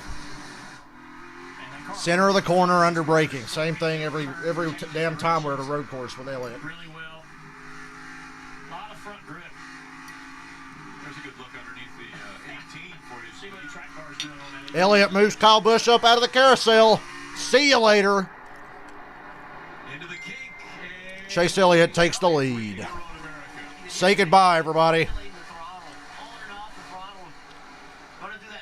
That's why I was not worried about that caution. I didn't want to see that caution, and I wasn't even worried that we lost spots on pit road. I knew Chase would get this back so easy because it's time to go. Eric Almirola is still 3rd.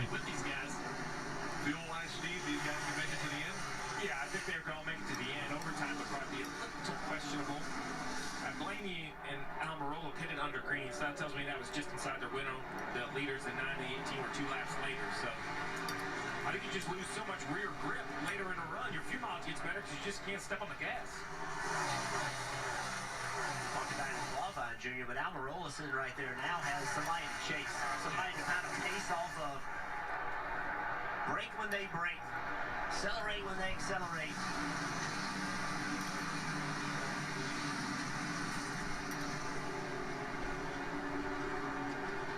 Marty. Hey, Jeff, tip of the cap to Todd Gordon and Ryan Blaney. Sitting in 5th right now, Kyle Larson trying to get that spot. But remember, when they made that strategy move, got the fortunate caution. I'm still eating over here. At the time, and see if you can unpack this and sort of explain their day. On one pit stop, on one stop, they took out 4 rounds of track bar. That's a plan for around the track bar, actually. That's how loose that car was, Parker, as Kyle Larson goes for 5th there.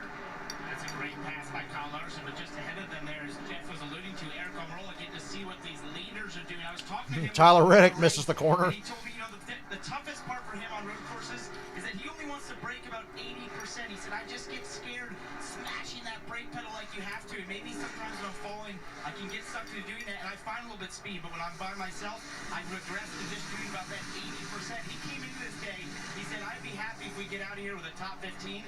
Right now, obviously, fighting with Hamlin for this 3rd position. You know, braking is so important. A lot of racetracks we go to. Kind of figured Elliott and Busch would be the best cars. They're separating themselves. They're 2.5 seconds ahead of Almirola in 3rd, who's holding off Hamlin. Elliott is slowly stretching it out on Kyle Busch.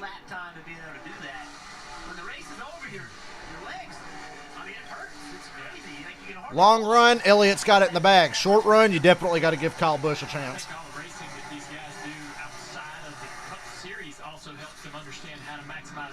But if this goes green, Elliott all the way. The 24 hours of Daytona, that the best time to brake is when the car is going the fastest. It has the most downforce, is being pressed into the racetrack the most, has the most load on the tires, so there's less likely. 2 guys had to start in the back, dead last, running for the lead, for the win. As you roll into the corner. Marty.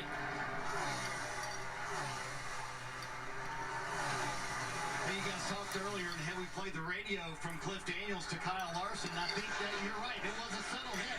Hey, take it easy on these tires early in the run, because that's been your weakness. The early part of the run. Kyle has admitted twice on the radio now. I think I have used my tires early in the run, but with this long of a run, still 15 to go, which is a long way to Road America, you want to save all the tire you can. He is hounding Denny Hamlin for 3rd. You're right, Marty. It's 60 miles. Still 15 laps. That's a long way to go in this race. Every time I see the 5-car through the kink, it seems like it's sideways, sliding that left rear tire. I would imagine that would be the tire that goes away. The circle. Yep, that was good food. I am fulfilled now. Talking 4 rounds, looks like an ancient track bar. That's a major adjustment. Surprising, they had practice, so it wouldn't shock me as we see Kyle Larson methodically working by the 11 right there, didn't overdrive it. So big adjustment for a track that you got a little bit of practice at. Chase Elliott now has a 1.1-second lead over Kyle Busch running 2nd as we go NASCAR nonstop.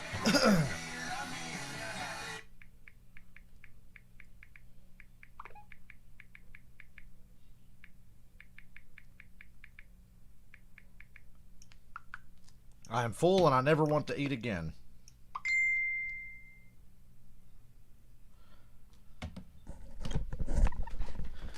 Braking, like Chase Elliott is ridiculous under braking.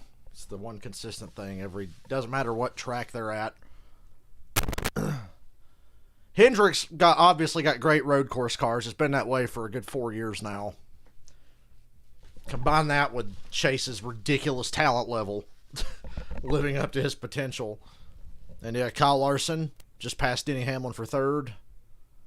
The Hendrick cars are coming. They're alive. Kyle Busch is the meat in a Hendrick sandwich once again. This has been going on for 2 months now. Be 2 Hendrick cars at the front and Kyle Busch right in the middle of them. I was at the 600 in Charlotte. That 600 in Charlotte was a better race than it probably looked on television, by the way.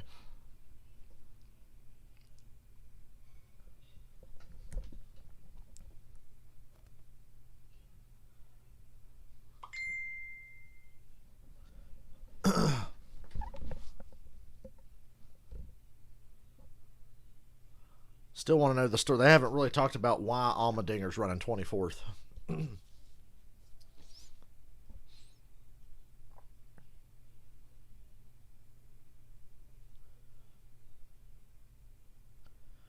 As of now, I stand a pretty good chance of being happy coming out of this deal. I got my guy leading. I got $10 in second, and third place is my other guy. Hopefully, I won't be too disappointed when this is all over, barring unbelievable disaster. If there's another caution, you will see people pit, and there'll be a decision to make. So now I'd really just like to see it go green. I really don't want to see another one. First caution didn't worry me, but this one would actually worry me, because what are you going to do? Pit, stay out? What the fuck? If I'm further back, I'm going opposite the leader, you know. William Byron just drove straight off the track back there. He's not stuck. He looks like he's going to the garage. You guys see that? Okay, he did spin out. He's backing up. He's not stuck. He's in the grass. Byron's rolling again. Don't know what the fuck happened there. Is he going to the garage? No, Byron's back on track. That's as bad as I've seen anybody miss that corner all day. It was right at that garage opening back there. So you give me 5 if Elliott wins? You got a deal, son. Better than nothing. And we're back.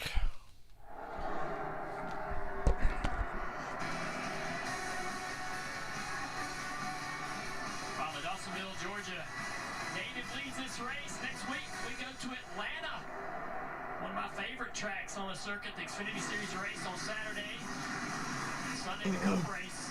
Countdown to green starts at 3 p.m. Should be a lot of fun, Jeff. That was a fun racetrack, man. A lot of grooves, running all over the place. At least the Xfinity race will be good next week, and trucks are at Knoxville. Remember, Larson dominated that race. Blaney passed him with 9 to go to win the race in the spring. 400 miles at Atlanta, that definitely favors Larson. And 500 miles is where he gets in trouble. As you saw at Atlanta earlier this year. This morning, the first thing you said was, we are not good, and you can report that, okay? They weren't good, and it was because Jake said, I couldn't find my rhythm at this place. Practice was a series of short runs. There were stoppages as cars went off or had damage, and he never had a chance to really get the feel for this place. But once the race opened up today, Kevin Harvick, 18th. he began to find his pace and his rhythm. That's worth noting. Harvick's 18th, Custer's 19th. Briscoe and Almirola are in the top 10. All over the map for Stuart Haas today. They caught a big break with Almirola there, but he's fading now. Off the racetrack, looks like he gets too deep into turn 5. Pray for the William Byron betters. He's done. Still running, but he's dead last after driving off the track. Excuse me.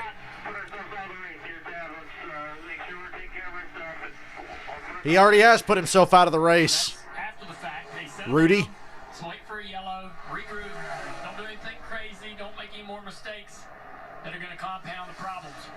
You could try to throw a little bit of a Hail Mary. You said wait for a yellow. You know, run the lights, say 10 or 9 to go, and then pit and put on fresh tires. He's not going to run anyone down. Ooh, Blaney. Back there. Pit, put on fresh tires, and then hope you get a Blaney yellow. drops out of the top 10 now. They need to come get fresh tires. That's about the only way I can see the 24 cycling it back towards the front of this field. Parker. Well, guys, if you look at the top 5 right now, one driver that sticks out to me is Christopher Bell. What a great run for him in 4th place right now. Remember, he won it. My dad's probably nervous as shit right now. He's a fucking Chase Elliott nutsack rider. I love Chase, but not like my dad does. Things just seem to fall apart. We need a solid run here, and we think we can get Izzy. Gets right on the back of Kyle Larson there, looking really strong, that 20 front. His teammate Denny Hamlin is behind him, and he said, what a recovery for that race team, sitting in the 5th position. They had the off-track excursion as Bell goes for the pass on Kyle Larson. Larson fading now. Bell's putting the pressure on Larson for 3rd. They are absolutely killing us when it comes to motor. That ECR Hendrick combination. Yeah. Blame the motor. Fucking Toyotas, blame the motor. America that had the long straightaways, acceleration through the gears. A lot of people talk about what the advantage is that Hendrick has found. Well, all the Chevrolets seem to be running better. So I think it's a little bit of aero, and it's definitely some power under the hood. The 20 looks a little quicker than the 5, and just a little more neat. Larson's got to go 12 more laps. I hope he ain't burned up this early. Visibly, the 5 definitely looks like it's sliding the back of the car around in certain areas where the 20 is able to drive much straighter on corner exit and on corner entry.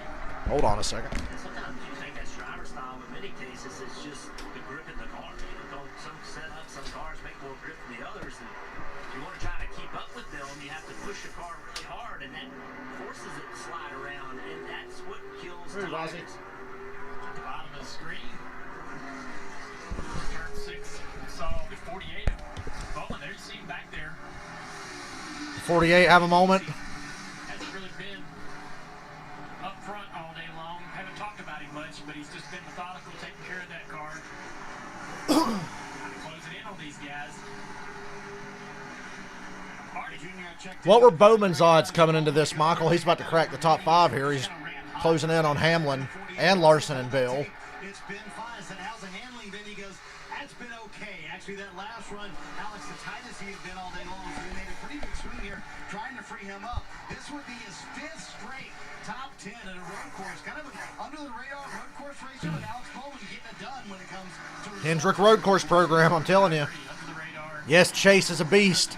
So is Larson, but this has been trending this way for Hendrick for a while. Even Jimmy Johnson and Byron, before he had Rudy Fugle, was good on road courses. When he first started working with us at Junior Motorsports, that was the first thing I noticed about him was how smooth he was. He could run the same lap over and over and over, matching his corners perfectly. Great little driver. Taking care of that equipment, and Chase Elliott with a 2.5-second lead. 11 to go. Second place. In the tournament. Bowman was 16 to 1, eh?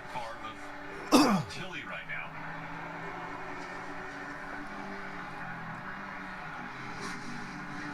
Third place, Kyle Larson cresting the hill, coming down to turn 3. Christopher Bell looking at the inside, trying to take that spot. Bell underneath Larson. Dirt track drivers. Good for Larson. Be watching for that. Bell slipped the left rear, getting down in Bell clears Larson, so move Bell into 3rd. The Hendrick numbers are dwindling, goddammit. Is Larson saving anything, or has he used that car again on the long run? I just think Larson's used it up again. Hamlin's passing Larson. Well, he tried. Larson chopped him. Stays in front of him for now.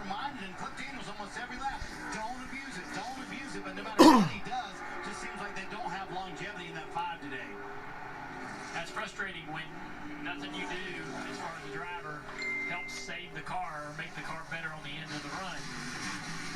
There's a lot of racetracks where you can try to back up, not run as hard in the first 10 laps.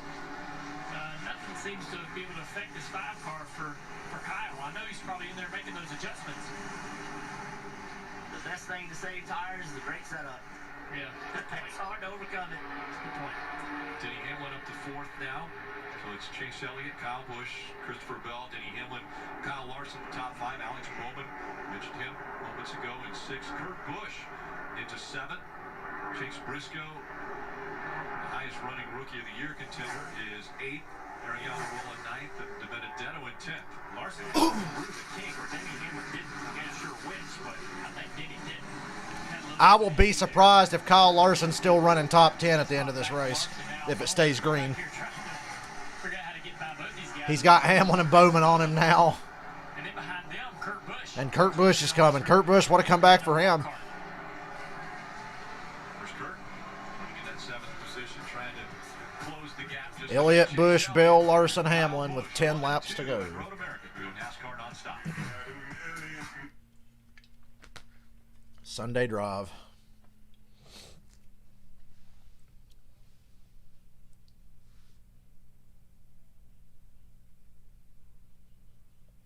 Ozzy, my little cat's here. Ozzy, you poked me in the face last night to wake me up to get to open the door for you. Did not appreciate that.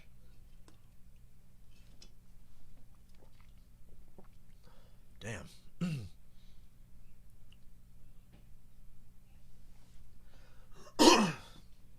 Hard to remember now that Byron and Reddick are the stage winners from today. Reddick's 12th. It's going to be a good points day for him. Hamlin goes wide. Here comes Bowman for a top 5 spot and takes it.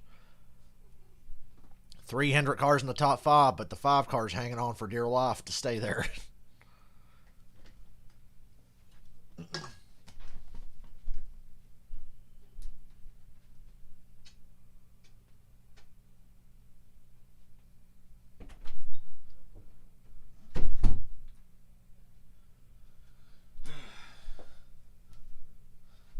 Yeah, I'm going to have to, like, chill out for an hour or two after the race before I stream again later.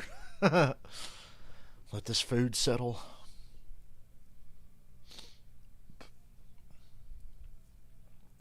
Well, after Hamlin had his bobble, Larson's kind of picked up the pace again. 48 cars fast there.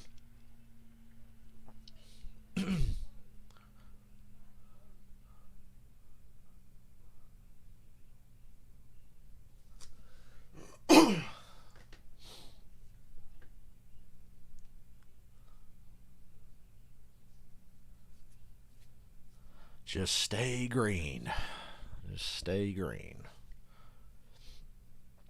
Oh man, I really wish we were at Kentucky now.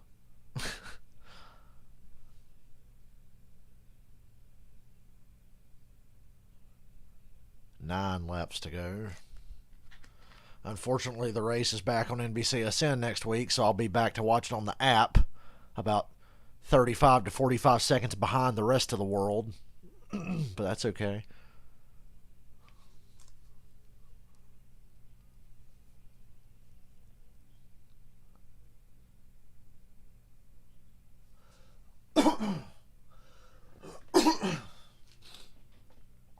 Food allergy.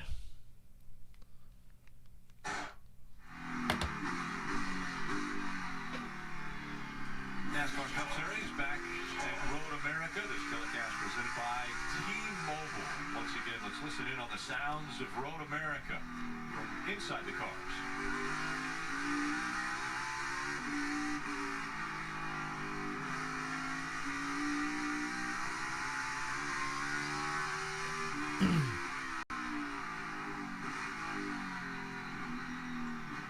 Yep, that's Chase Elliott all right with a 4-second lead. Wonder how big that lead will be at the end of this. Because he doesn't even push hard and he gets these huge leads. Do you think he's found his rhythm that he was talking about?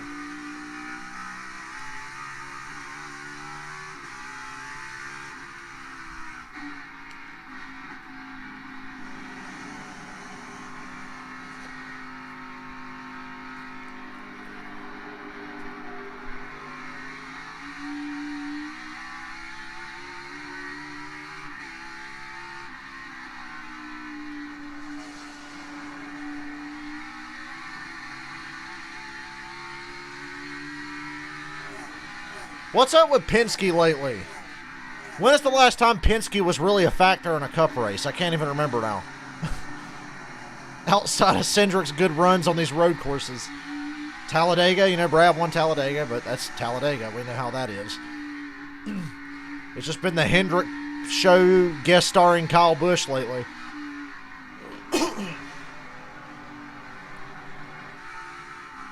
Kevin Harvick in 22nd place. I don't know how to explain him being this bad.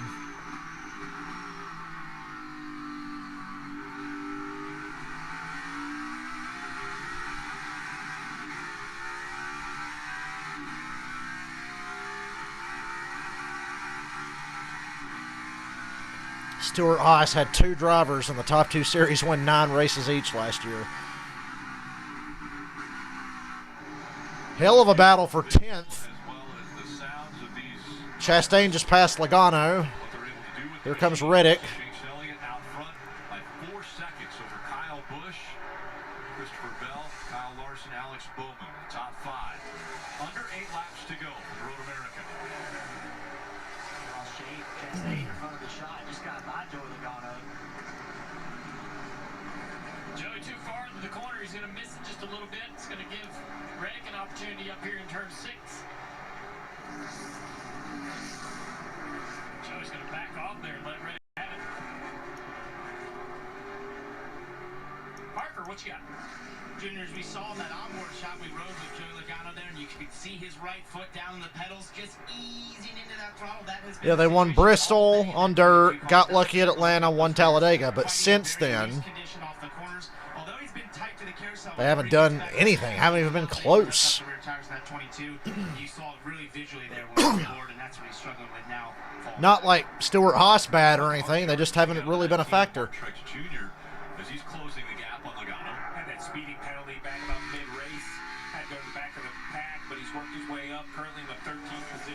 drive back up into the top 10 without any sort of strategy call. That's an impressive run for the 19. As we see someone off in the dirt, looks like they were able to continue.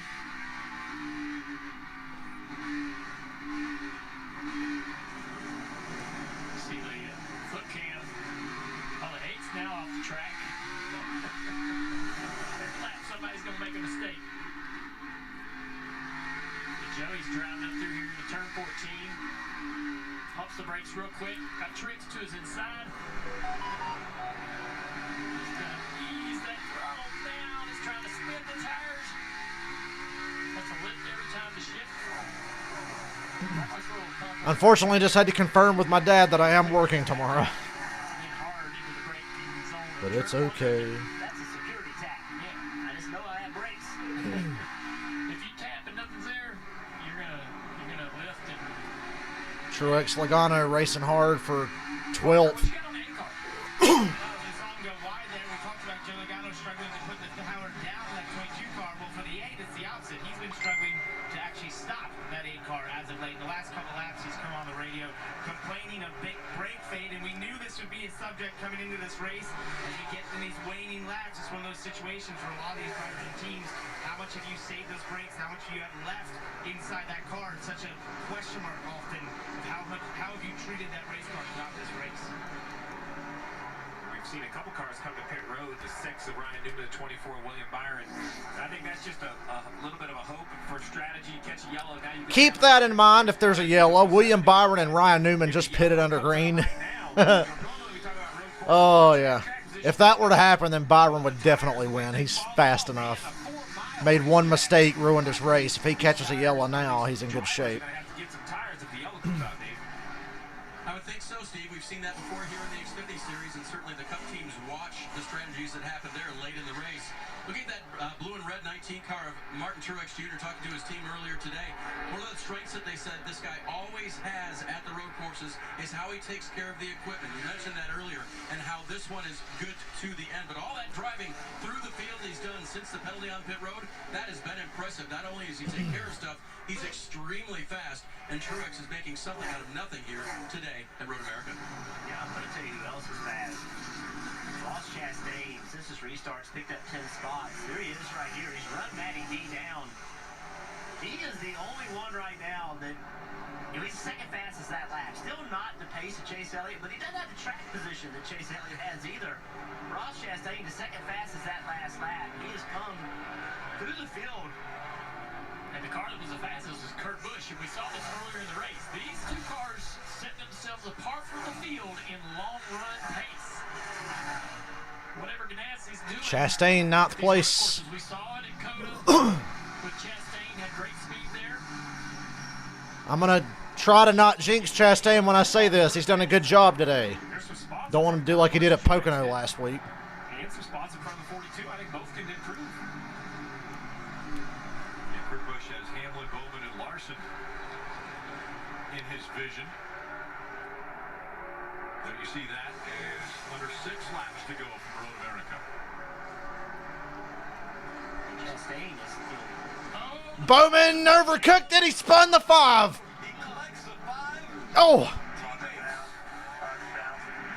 48 overdrove the corner and spun Larson out. Larson gets it going. Oh, that's fucking unfortunate. Boy, these guys keep tripping over themselves every time they've got Hamlin's point lead. So now Larson drops to 10th place. Bowman's still in 4th. Says he doesn't have any brakes. God damn it. Hamlin's still going to have the fucking point lead. That's too far to come from behind. He had trouble. You heard him say out of brakes. Clearly just was not expecting to have that little friction. That sucks. Hope they let the 5 know that it was because the 48 didn't have any brakes. He was complaining about hot brakes early in the race. And the 48's got a bad tire rub on the right rear. Please get to pit road. Don't bring out the caution that fucks your fucking team. You spun one teammate out. Get to pit road so you don't cost your other one the fucking win. Although it would open up an opportunity for Byron to steal a win, so maybe we're covered anyway. What do you do, Steve? Man, I came to work for TV, so I didn't have to make these these decisions. Well, I think I think at this point, you're With gonna no have to brakes, you got to pit. I don't see a lot of smoke anymore. Maybe only on the left-handers, but He stays out. I think with the wind, 5 laps to go with that fucking tire rub. The 48 stays out. at that load up the hill and on the straightaways, it's terrible. This is going to be the one that does chase in right here. not good. Should have fucking pitted, you idiot. Not good on the straightaway. If you have a flat tire, If you spin out, you better not get stuck in the fucking sand. you can lose confidence in your driver. Should have pitted. I think at this point you have to just Hopefully he makes it back around. How aggressive trying to defend the 11 right now. Not at all. I mean, you're just trying to get home without giving up the track position. But I would think you not be thinking about this 11 car at all, and just wonder if this thing is going to try to clearance itself. How early the 48's lifting, like he said. Tire looks up. It's just a bad rub on straightaways and up hills and everything. Tire still looks up. Kevin Harvick just pitted, hoping for a miracle. Maybe we're looking at the yellow. They're hoping for a yellow. That's why they're on pit road. A lot of cars pitted there. Harvick, McDowell, Allmendinger. Like we said, Byron and Newman already pitted. Always blows at the worst place. Bowman's coming next time. Bowman's pitting this time if he makes it back. To your point, Steve, not worth the risk right now to hang on to that track position. And now Alex Bowman saying, I'm sorry, tell the 5 I'm sorry. I could not stop at all. I did not have any brakes. Let's not make a bad situation worse. I know Alex Bowman's sorry, and I know we want to try to limit to the finish, but I like Greg Ives being a leader and saying, I'm going to make the decision, come to pit road. This is a fast racetrack. Come to pit road and don't fuck your teammate out of the win. Is it clear? No smoke here. Let's see what it does out of the kink. Down this straightaway. If it continues to smoke right here, I may consider bringing him. But look at it. I think his problem may have solved itself. A little smoke there. Bit of tire smoke we're seeing. Please just pit. Just pit. Hell, if you pit and get a caution, you're in good shape. Just pit. 48. But how much wear has Christopher Bell just passed Kyle, but it's the fucking Daytona road course all over again. Where it's going to go, so we got to pit. Christopher Bell is in second. Bowman saying, I know it's rubbing. Should we consider saying it? Elliott's got a 6-second lead, 4 laps to go. To your point, Steve, being the leader said, no, you're pitting. You got to pit this time. We can't have that. The 48 made it to pit road. The 48 made it to pit road. Thank God. Greg Ives will blow a tire and have a caution come out for my teammate who's leading. I already spun one of my teammates, so let's go ahead and put 4 tires on it. Let's not have an awful Tuesday meeting. Let's try to keep the enemies. Bell got by Bush. Yeah, I don't like the race that way. I mean, that was the one thing about plate racing I hated, was having to worry about your teammates and take care of your teammates. And you got to run your own race. I think I'd have left him out there to see if he could have made it just a few more laps. With 3 wins, why not just pit with that damage and hope you catch a yellow? 48's got 3 wins. What do they got to worry about? Christopher Bell, who took second away from Kyle Busch. Go to work on that right side. Kurt Busch is in the top 5. Chase Briscoe 6th.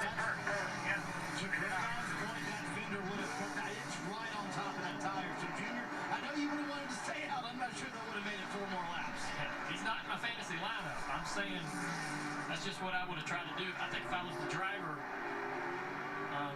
it would have been tough to give up that position. But they made the call they needed to make. So. He was in my fantasy lineup. I hate to say it, but I disagree with Junior. They got 3 wins. Just pit. Live to fight another day. Don't get stuck in the sand or tear something up. And don't fuck your teammate out of a win. Where did he come from? Chase has really turned it on here. I thought Kurt Busch had the home run speed, but this 14 car. Kurt Busch, Briscoe, Chastain, Matty D, Reddick, top 10. That's crazy. This racetrack last year when he knew he was going to be racing more, he rented basically a ride in the Michelin Pilot Challenge Series to get laps here, and it was extremely valuable to him. So coming here, he knew exactly what he was doing as a rookie in the Cup Series, one of his best runs of the year. So I saw the hand out the window of the one car, and I think he's just trying to get some air. You got to think these drivers are really cooking inside these cars with a few laps to go. Miserable hot day, working harder than they've ever worked. I mean, when you go to a new track, especially a road course, you work way harder than you need to. Once you learn it, get better at it, multiple trips, you calm down, you know where to rest, you know where to take advantage of those opportunities. But this first trip's tough on these guys. Look at the damage on the 11 car right there. Big hole in the left front fender. 3 laps to go. I think Kurt Busch would take this finish right Christopher now. Bell's pretty fast. Not going to catch Elliott, but he's pretty fast. He's made up 86 points in the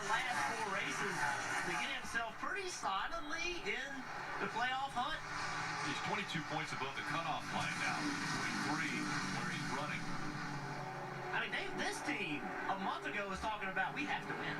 There's no way we're going to point ourselves into this, but the last 5 weeks they've done really good work. You mentioned that damage on the front of the 11, Junior. I remember seeing some damage on the right front, but the whole on the left front looks new. Well, I think when Larson and all that was going on, he got that damage right there. Bill has cut a second and a half off of Elliott's lead. It's fluctuating a little bit, but It's dropping like a rock. Almirola, Stenhouse going by. Larson has dropped to 15th. After that spin. Briscoe's making it 2. Kyle Larson, or excuse me, Kurt Busch. Hell, if I was Larson, I'd just pit now and hope for a yellow. Coming off of 5. But definitely putting the pressure now. But they're worried about points, but Hamlin's running 4th. We talked about it last Might as well year. just stay where you are. Chase Briscoe racing the Xfinity Series, how good he was on road courses and how important that was going to be at the next level. Here he is, showing people he can do it. Marty, what do you have on Hamlin? I think these drivers, to Junior's point, are just hanging on physically inside the car. They're not saying much at all. But Denny Hamlin just a moment ago, still trying to gain spots, said, I have absolutely no left rear tire left. So they're hanging on inside and the car as well. This road course stuff is so physical, so hot outside. That makes such a difference. The heat. It's hotter here than it was at Sonoma. The brakes are hot. The transmission's hot. The rear end's hot. All that goes just straight to the driver. Look at this move right here. Briscoe, hang on. He took a look at Kurt Busch. He was way too far back. Yeah, Stenhouse is 13th. He was like 25th all race long. Austin Dillon's 11th.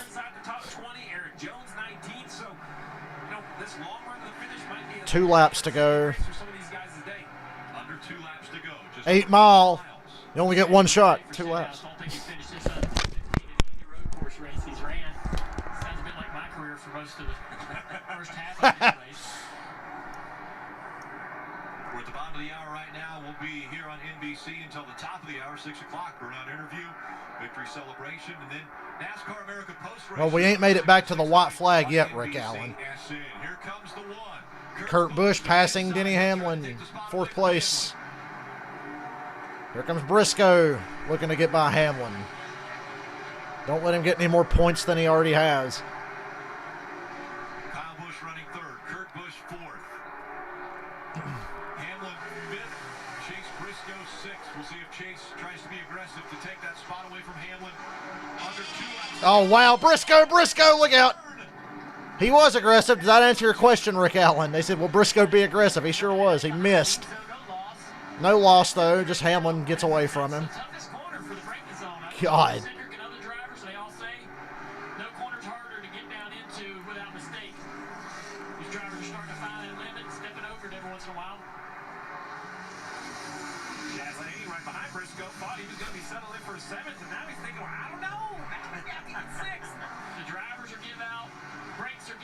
I love this race, goddammit. This is real racing. Not Kentucky and not Chicago. This is real racing.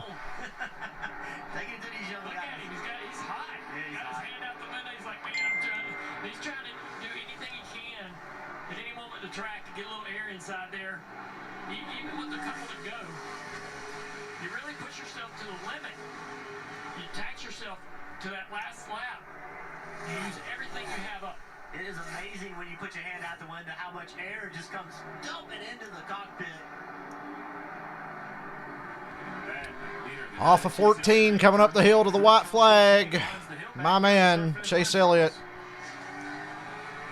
My friend Cameron just texted me, does Chase have to pit? I'm like, nah, it's over, buddy. Sorry. Chase Elliott has almost a 6-second lead. 6-second lead. Got to make one more lap. As we learned at Pocono, it's never over till it's over, and especially on a place like this, there's a lot of chances for something to break, go wrong. So I'm not saying shit until he makes it up that hill. Look at the numbers that he has put up, especially on road courses.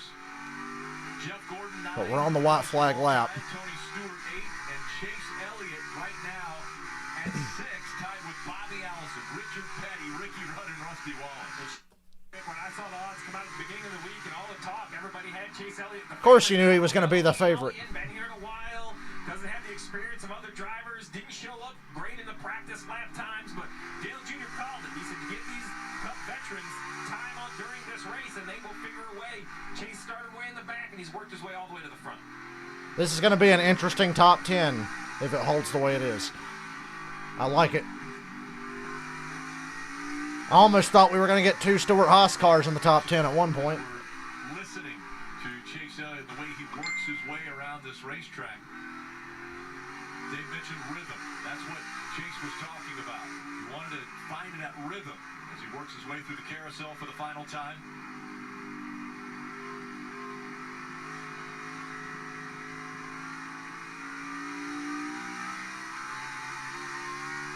Home track next weekend, Atlanta Motor Speedway. Got careful, he's taking it, not touching the curves, not even really using the maximum amount on corner exit. 6.5-second lead. Now it's do not. I didn't flinch. I knew Chase was the favorite. I didn't care how the odds changed for qualifying. I'm like, Chase, he's the guy.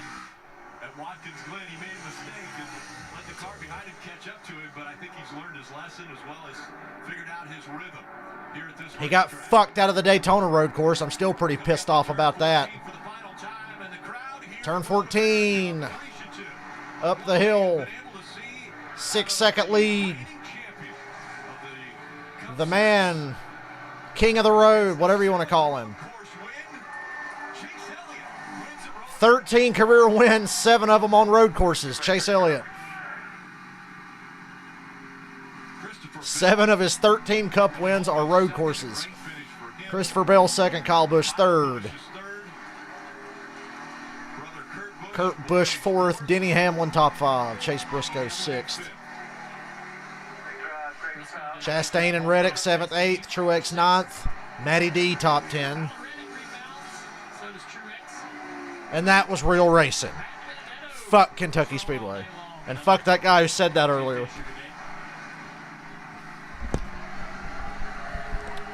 Austin Dillon 11th, Stenhouse 12th. That's remarkable. Hey, thank you, Michael. Much appreciated. Crowd right there in that area where you're in between turn 5 and 13. A lot of shade, but a lot of green grass area for the fans to enjoy the racing.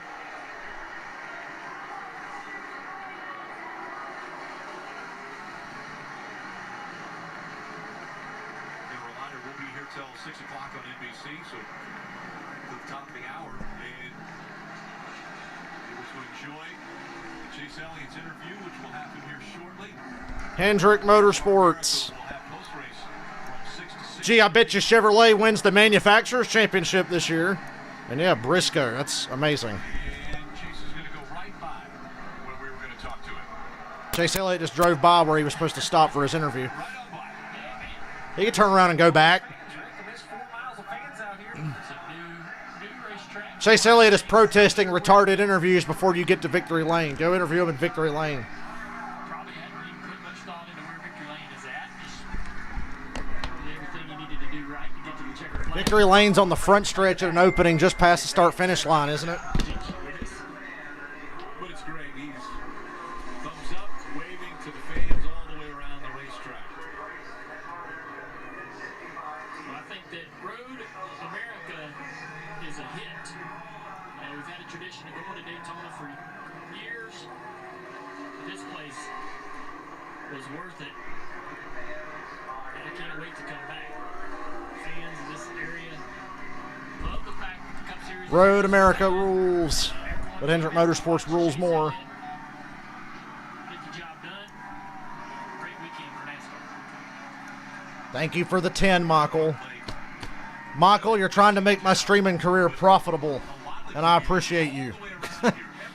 Michael's my favorite viewer. He tips me money.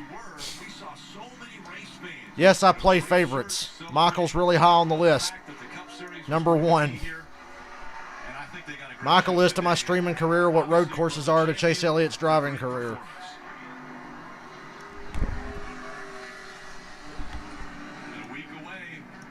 It's a good day if your name is Chase. Atlanta is Got to turn my fan on. It's hot as shit in here. I was sweating because I was nervous. I was actually really nervous, but I didn't want to show that I was nervous. So my fan is on now. The field continues to shake its head about Hendrick Motorsports' dominance this year. It had a day where Kyle Larson didn't have his best day. Well, guess what? Another Hendrick Motorsport driver stepped up. The previous 133 races, Hendrick only won 14 times. In the last 34, they have won 15. And Michael won $400 goddamn dollars today. Michael, what is the most you've ever won on a race day? Is that it? $400? That's a lot.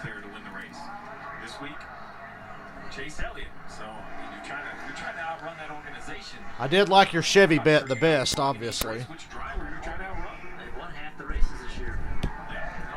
Not given, if they get back the number of teams on pit road, they've taken half of them.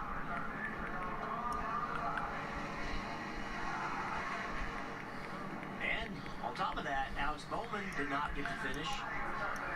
And Byron didn't get to finish, but they both ran well. All the cars ran well. All the Hendrick cars ran well. Any of them could have. One Hendrick car gets fucked, another one wins. Go figure.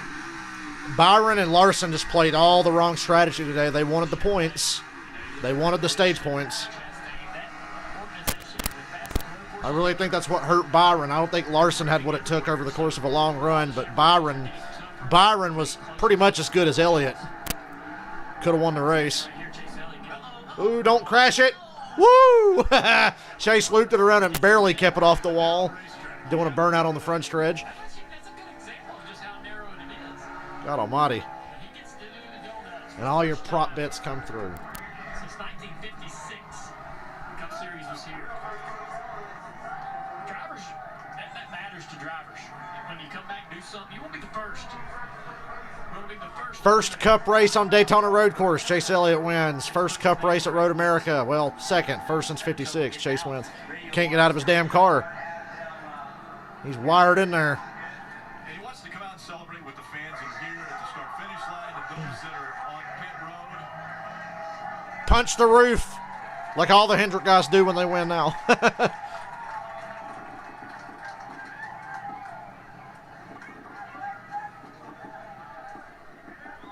Let him go get interviewed in Victory Lane, please. He climbs back into the car. He's going to drive back around to turn 5. That's where we'll be able to chat with him. But definitely, Well, the fans love this champion. He gets the win at Road America. He celebrates all the way around the racetrack. so in lieu of the fact that I'm going to be streaming again later. Hold on. Second win already of 2021. And we will hear from the reigning champion and now the winner of Road America when we return. So in lieu of the fact that I'm streaming again later, I'm going to go ahead and end this stream now. Give me an hour and a half, maybe sooner. Just I'm going to sit here for a little while, let this food calm down in my stomach because I ate a lot. That was a fun race. Love road courses. We need more. 6 or 7 ain't enough. I want 10 or 12 on the schedule now. Thank you very much. But all right. I'll see you. For anybody who wants to come back and hang out later, I'm playing Grand Theft Auto 4 here in a bit. So keep an eye out for me. And I'll see you guys later. Congratulations, Michael. You're a winner.